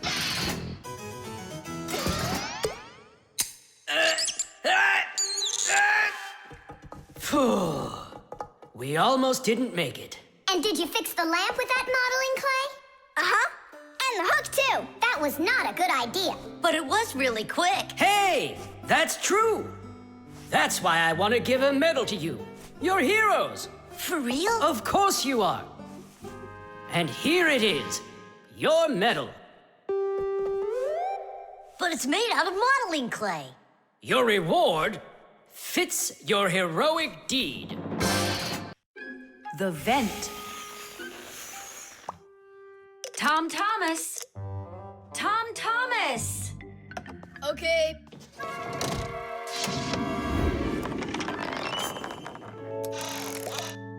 Simka, Tula, check it out. It's pretty, isn't it? Oh, splendid. It's nothing but a trinket. It's completely useless. Useless? Look how well it matches my hair clip. Useful things are the kinds of things you truly need. For instance, like this rope ladder I've got. It's splendid. And where do you plan on climbing with this thing? Now, this mirror here is both useful and pretty. Oh, how splendid. Tula, you say everything is splendid. Well, here's something super splendid that I bet you don't have. Oh, what is it? It's a mechanical super claw. It must be just perfect for scratching your back. Now look what I have. A photograph of Vector. And he signed it for me, too. Are you sure that's Vector? You've got a photo of the bravest Fixie on the face of the entire planet? Yeah, and the most beautiful. Is it him for sure? No way. Let me take a look. You'll smudge it. You've been fooled. No. Yes. Jealous? You are. My photo! Oh, no!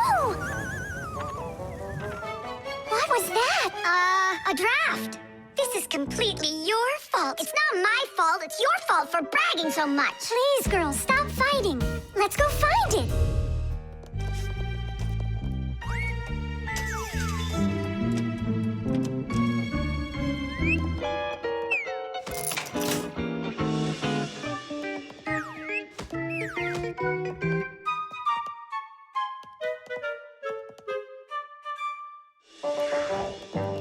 It's just horrible to lose a picture signed by the most famous Fixie ever. It will be horrible when that picture of a Fixie is found by humans. So where could it be? I know how we can find it. Exactly. We'll blow a bubble and watch which way it goes as it floats away. We'll follow it and find your picture. Do you know why you can blow bubbles out of soapy water? At the surface of any liquid, there's an invisible film that is very thin but very strong.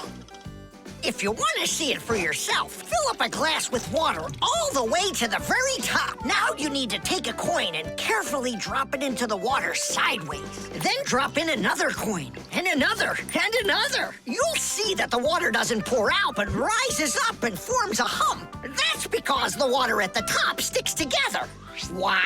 Because of a force called surface tension. Thanks to surface tension, water can form drops. It also helps us blow soap bubbles, because when we add soap into the water, the film gets even stronger, but still not strong enough to stop the bubbles from bursting. Okay, it's ready. Now we need to blow. Do it together. And... I don't think this way's gonna work.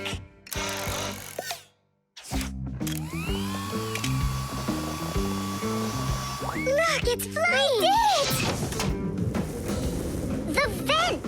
Of course! Why didn't I think of that before? Have you ever seen holes in the bathroom or kitchen that are covered with grids? Well, those are called vents. And behind the vent is a long pipe called an air duct. Unpleasant odors and musty air can be forced into the ducts and sent out of the house. And if you want that old, stale air to leave the house even faster, open a window and let in some of the fresh air from outside. Keep the air in your home as fresh as it can be. Hey, take a look! It got stuck over there! Get it before it flies away! How can we grab it? What do you mean? Don't you remember what I've got? Tidish! Thank you, Simka. What would we ever have done without your mechanical claw and your fantastic ladder? Then here you go, a present for you. Oh, thanks, it's just great. And I want to give you this. Oh, gee, it's just splendid. Simka, are you here? Huh, what you got there, Simka? A little mirror. It's pretty, don't you think? Oh, you girls. You're all the same. The level. Tom Thomas, I'm really sorry. The movie this weekend, I have to cancel. You do? I need to go to Africa for work. I leave tomorrow. Oh, cool. You think I could go with you? To Africa? Can you even find it on the map? Africa. Here we go. No, you're still too little. When you grow as tall as the top of Africa, then I'll take you with me.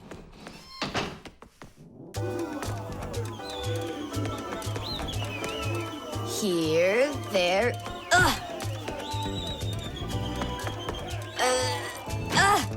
Tom Thomas, what you doing down there? I want to know if I'm as tall as the top of Africa or not. Well, do you know your height? Okay, then let's measure you and mark how tall you are. You just need to hold the book, all right?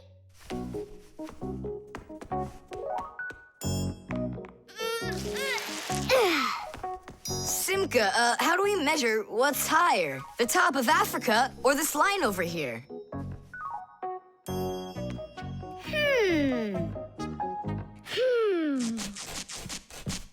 It's a tough one. We need a piece of flexible, clear tubing. Oh, I can get it for you. I know where it is. And we'll build a simple tool to find out the answer. It's called a water level. Let's do an experiment. First, we'll pour water into 2 bottles. A little bit more into one and a little less into the other. Now we'll connect them with a tube so that the water can flow between them. You see? The water flows and flows. And then it stops. It stops when there's the same amount of water inside of both bottles. And if we do this with a simple tube, it becomes a useful tool called a water level, in which the water on both sides is always the same height.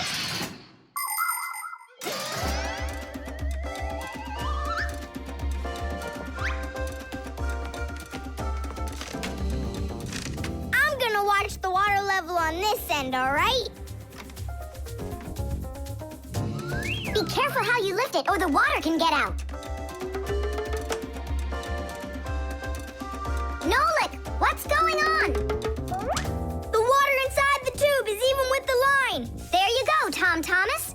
Where the water is right now is how tall you are. And? Well, it looks like Tom Thomas isn't quite tall enough for Africa. What if we hold the tube a little higher? You can try if you want, but the water's gonna stay where it is. See?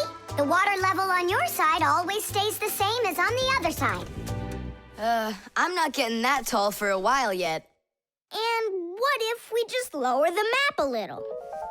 That wouldn't be honest. But it would be clever. There are a lot of great proverbs, but my favorite one is measure twice, cut once. And to measure things right, you need measuring tools. The simplest one is a ruler. With its help, we can find out the length of an object. A watch can tell us how much time has passed.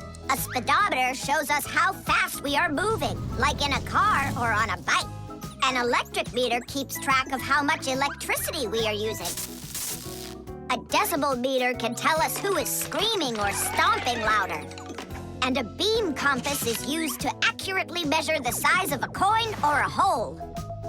We couldn't get by without wonderful tools like these. If we didn't measure the things we are building carefully, everything around us would just come loose and fall apart. Uh-oh. Dad! Dad!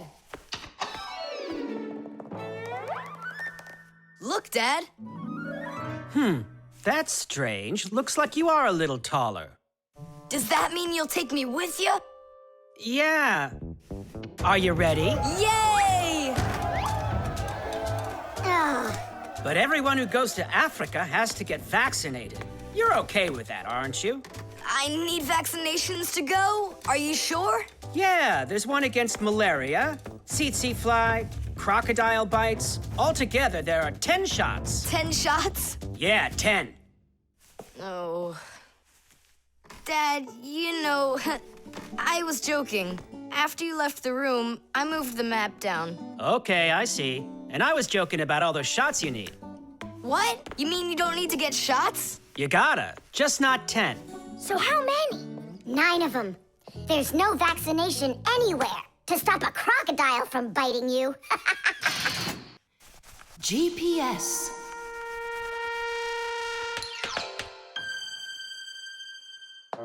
And 3, 4. Stop.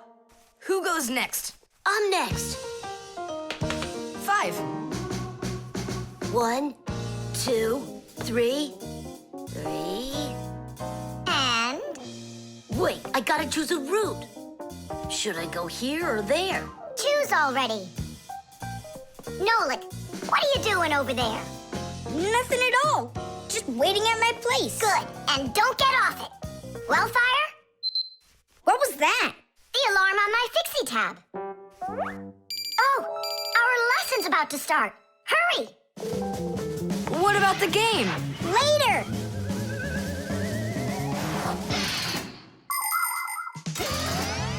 As soon as young Fixies enter their first year of Fixie school, everyone gets their own Fixie tab. It's a little computer that can do anything at all. Well, almost anything at all. Studying with a Fixie tab is fantastic. You can read it just like a book and write in it just like writing in a notebook. You can use a Fixie tab to listen to music, watch movies, find your way around, and talk, text, and send letters to your friends. And if you want, you can use a Fixie tab to go on to the internet that humans use, or you can visit the secret Fixie internet, where you can find news about the world of the Fixies.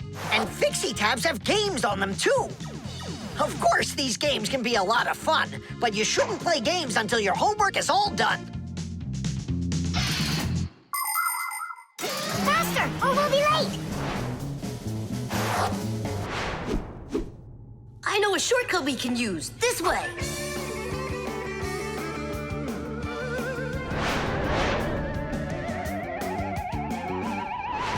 Now which way do we go? I need to remember the route. I think it's this way, or it could be that way. Well, which is it, this or that? I have no clue. Uh-huh. So what's our plan? We'll go back and start again.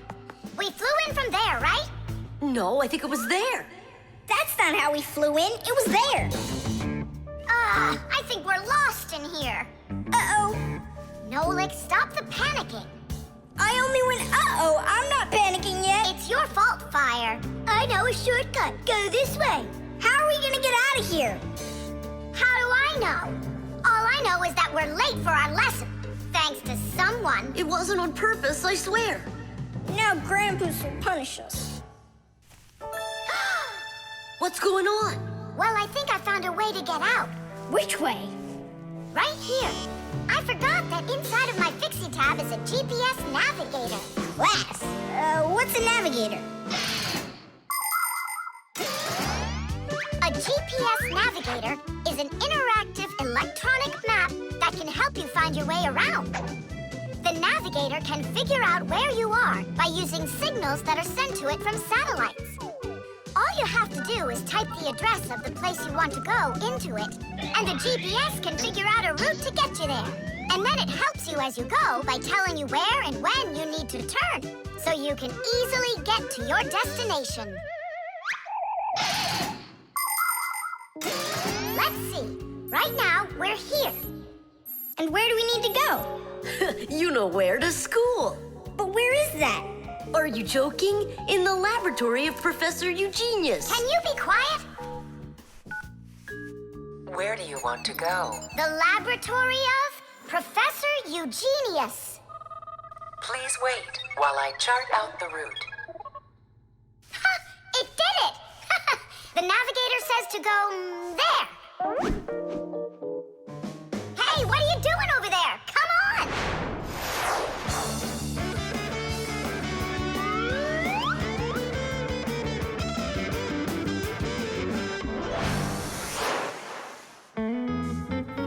And if you happen to go off route, the navigator will give you a different way to...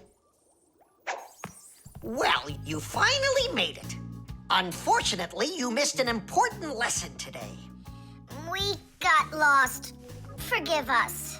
In case you're wondering, we were studying navigators. And you know what? We just used a navigator to get here. Yeah, it showed us the way we had to go. Well, that's certainly quite lucky for you, because now you don't get an F. But from now on, kids, you have to get here on time. I promise you that. Because now we know where to get our shortcuts from.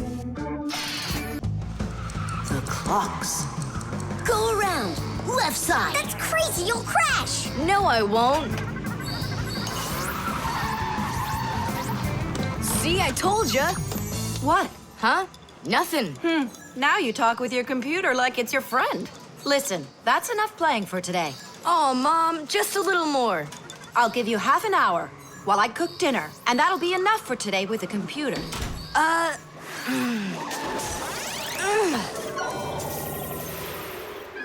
This stinks. I'll never get through all of these levels in half an hour. No way. Hey, but what if we could stretch out the half hour? How? We could take the hands on the clock and move them back a little. Mom will catch us. Fine, then let's slow down the speed of the clocks. Yeah, But how? You gotta know things like that.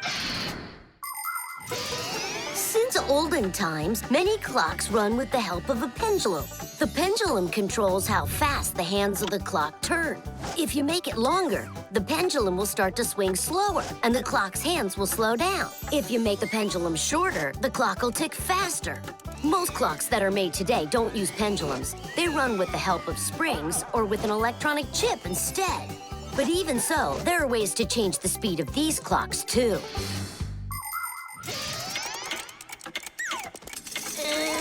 Push it! Wow, you did it! It's amazing how much slower it is. that'll give you lots of time to play. But now you gotta slow down the clocks in the kitchen. Yeah, and every other clock you got.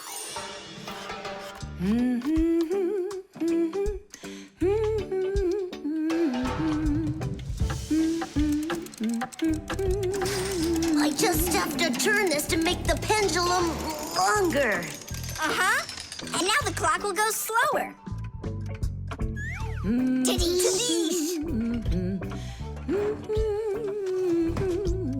Fire! Now that clock over there. Let's go do it.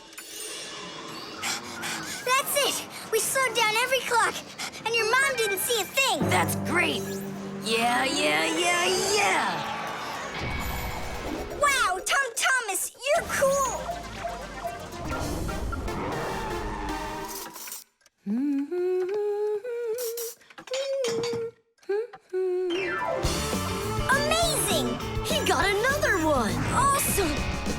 You're unbelievable! Way to go! Huh. That's strange. Hooray! Incredible! Yay, I did every level. Oh, thanks. You're both just... The Time Masters of the Universe! Yeah, but I'm getting really hungry, and Mom hasn't called me for dinner. Because a half hour hasn't passed on the clock. Hey, do you smell that? Something is burning. What happened? A fire? I don't get it. I was just waiting for 30 minutes like I always do, but everything burned this time. Maybe the clock stopped? No, take a look. They're working. Oh, I'll make you some oatmeal. Oatmeal for dinner? Mom, I need to, I'll be right back. You see what you've done? Time Masters of the Universe? You gotta go speed those clocks back up. Okay. We'll speed them up. They'll be caught up in no time.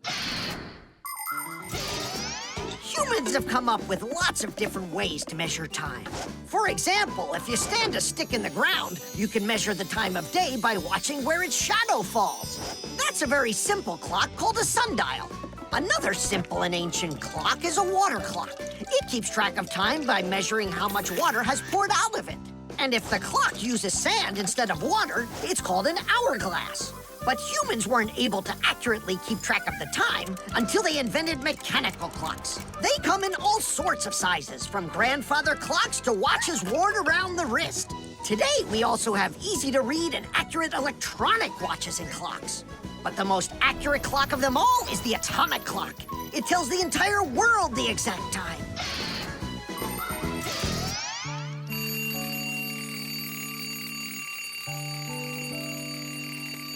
Thomas, why is your alarm clock ringing in the middle of the night, huh? Really? Is it still night out? Look, Thomas. But the clock says that it's morning. Interesting. Yesterday, Fire and I sped up all the clocks, so that's the reason the alarm went off. Sped them up? Are you crazy? Thomas asked us. So what do we have to do now? Don't you know? Get to school, it's time. I'm joking. Go back to sleep. Don't worry, I'll get all the clocks working right again. Can I go and fix them with you? Ha! Fix them? You boys are the ones that always make the problems. The camera.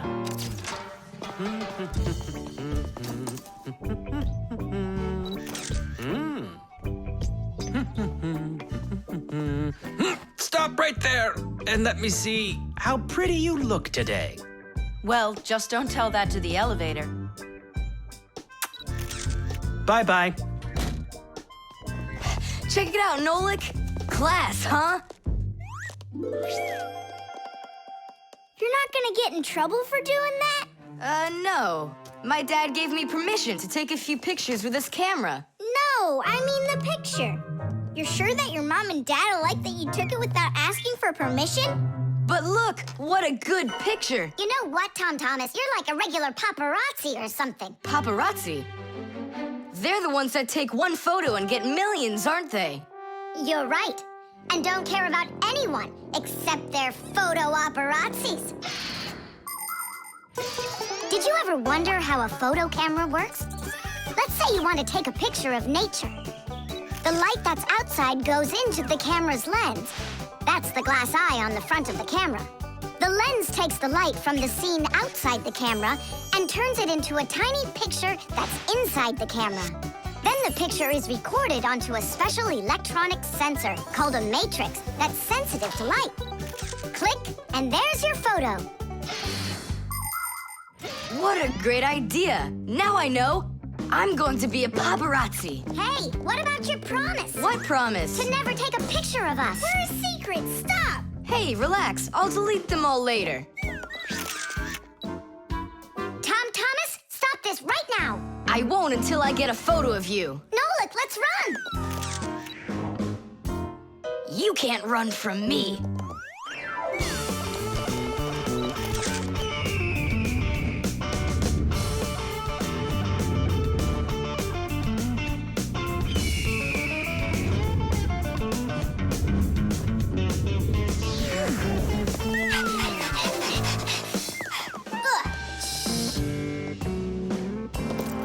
Chusaka?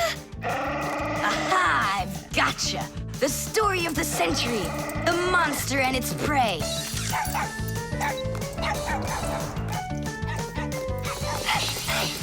Tom Thomas!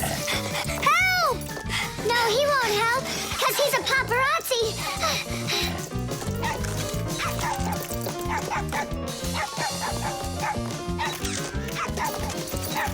Yes! I got it! That's my best photo yet! What's all this noise about? Awesome shot! The first cameras were invented almost 200 years ago, but they worked very slowly.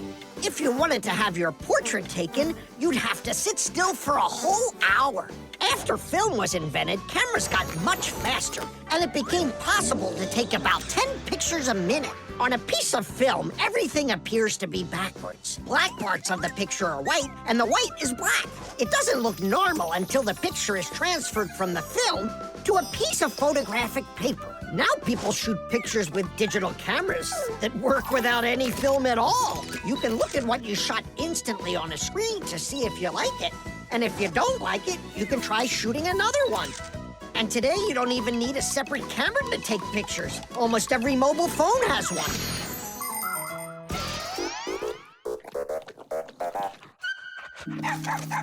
Simka Nolik, are you in there? Hey, come out.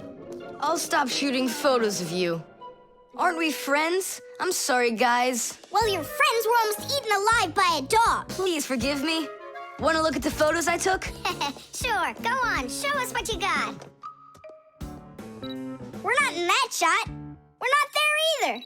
Ha! Well done there, paparazzi. Hang on a sec. I still got another one, and you're in it. I know for sure. Look! I'm zooming in. It's impossible. I don't believe it. It's possible. But when did you have time to turn into screws? The same time you were pushing the button. When we're scared, we can change faster than the blink of an eye. You lost. Paparazzi. And what are you gonna do with your millions, Mr. Paparazzi? Would you please stop calling me that? You got it, after every one of those photos is thrown away. All right, I'll delete them. And do I have to delete this one too? No, keep it. It's a great shot. I never even saw you take it.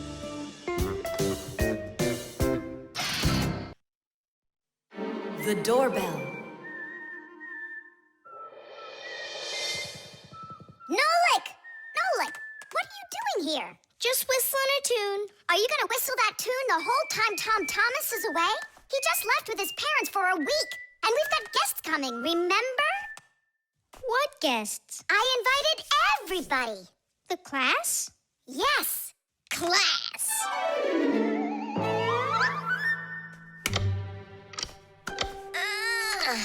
Are they sleeping in there what, huh? First they invite us, and now they don't want to let us in? I'll share the present with you then. Fire. Maybe you'll get it to work now. When they get here, they'll ring the bell.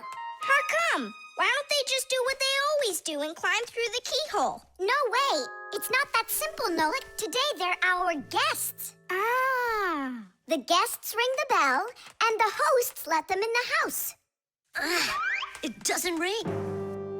You think the doorbell's broken? I say we go fix it. Before we fix anything, we need to know what went wrong with it. First we'll fix it, and then we'll know what it was. Back in the olden days, people would hang a bell over their doors with a string, and guests would tug on it to make it ring. Today, doorbells are electric, and they make all sorts of different sounds. Some buzz, some ring, and some even chirp like birds. The sound comes from a box inside the house called a chime. To make the chime ring, you push a button that's located outside. The button works just like a light switch, but instead of turning on light, it turns on sound. Verda, will you join me? Whoop! I gotta think about this. Yeah. Simka! You think your guests are gonna come at all? Simka! Tula? Hey! The doorbell doesn't work! It must be broken! That's odd. We heard it ring this this morning. Nolik, let's go. First, we'll examine the contacts.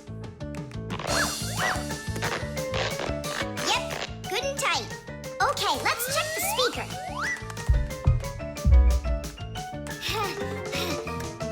The speaker's fine.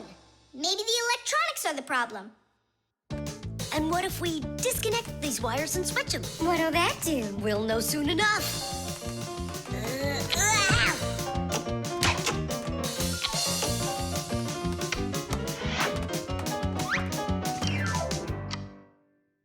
You know what?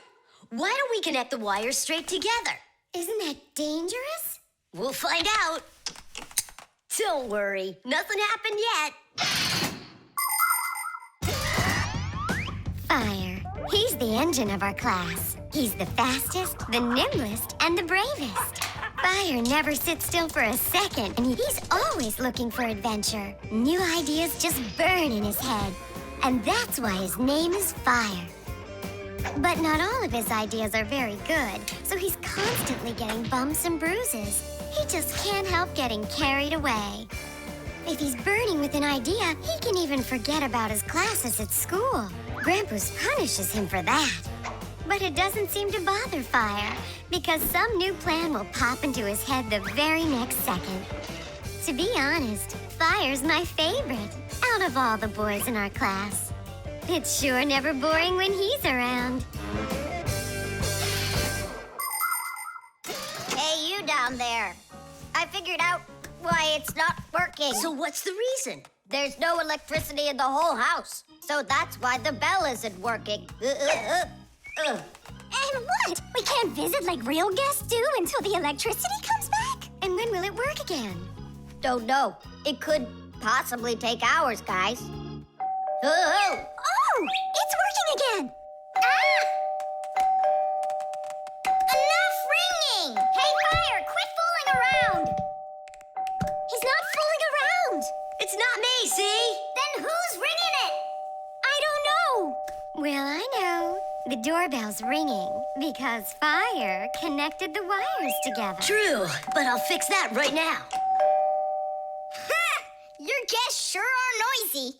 Yeah, thank goodness the humans aren't home right now. Hello? Hello there, dear guests. Let yourself into our home through the keyhole. So, should we go in? Go where? Go inside. Nah, that's not how guests act. So what do we do? Real guests always ring the bell. Okay, hold me tight. The wires. Quiet down. Get ready for your lesson. Be quiet. Quiet down, please. Oh, it's so hot here. In today's class, we'll learn about... Whoa! What was that, huh? It must have been an earthquake. Yeah, it was an earthquake. Hooray! Sorry there, Professor. Ooh, I have to find an outlet so I can plug in this fan. Ooh, it feels terribly hot. It sure does. Well, keep looking. You'll find one. Now then, where was I? Oh, right. Today, No, it's impossible. In this whole laboratory, there isn't one free outlet. Look at this. Just pull out one of these wires and then you'll have a free outlet. I can't. I fear I could pull out a plug for something important. Volt himself would get all tangled up in these wires. Whew. Don't worry about it, Professor Eugenius. We'll find a free outlet for you. that's right, my colleague. A cup of tea will do you good, so just go relax. Thank you, my colleague. And as always, I'm eternally grateful. Fixies have opened schools for their children in all sorts of different places, like factories, stores, and warehouses. Anywhere where there's lots of machines and appliances and places to hide from humans. And this is where we hold our school, right here inside the laboratory of Professor Eugenius. It's a fantastic place for me to hold class. Every day, new devices, materials, toys, and even food are brought here for examination. And there are lots of scientific devices and tools to study here as well. But most importantly, we never need to hide from the head of the laboratory. Because my colleague, Professor Eugenius, is someone I'm proud to call a friend. He loves Fixies, helps us anytime we need, and will never let our secret out. What should we do first? We have to start out with pulling apart these wires. That'll take a second. Over here! No, here. Nolik, come help! Let's do this. Come on. Just one more time. Stop it! I can't get out! Loosen the wires! We need to pull out this one! Stop this nonsense, will ya?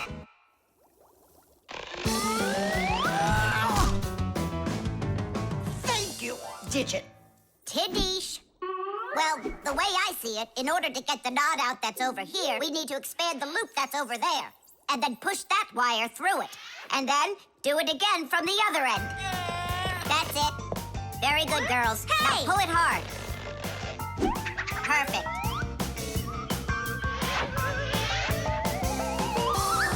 Hey, check it out. This green wire up here isn't plugged into anything. Then no one's using it. So that means we should go and pull it out from the outlet. Got it. Tidish! Verda, here's another wire that isn't plugged in. I found another wire no one's using. Simka and I found it together. Nolik, why are you so upset? Because you guys are doing all the work. How about this wire? Nobody's checked it yet. Really? Oh, wow! What?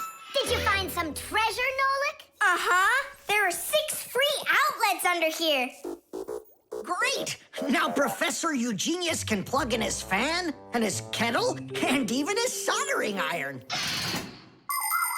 To get electricity to a device that doesn't use batteries, you need to plug a pair of wires into an outlet. But it's important not to let the wires touch one another, or the electricity can burn them out. That's why wires are covered in plastic or rubber, so the electricity won't pass from one wire to the other, or to us when we touch them. So always be very careful with wires. And never, ever touch a bare wire. You could get killed by the electric shock.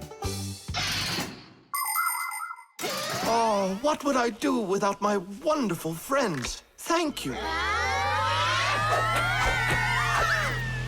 Sorry. I wanted to... I should go. Go ahead. That's a great idea. And we'll start our class. What were we talking about? All about wires. Well, it looks like our class is over. Time to go play.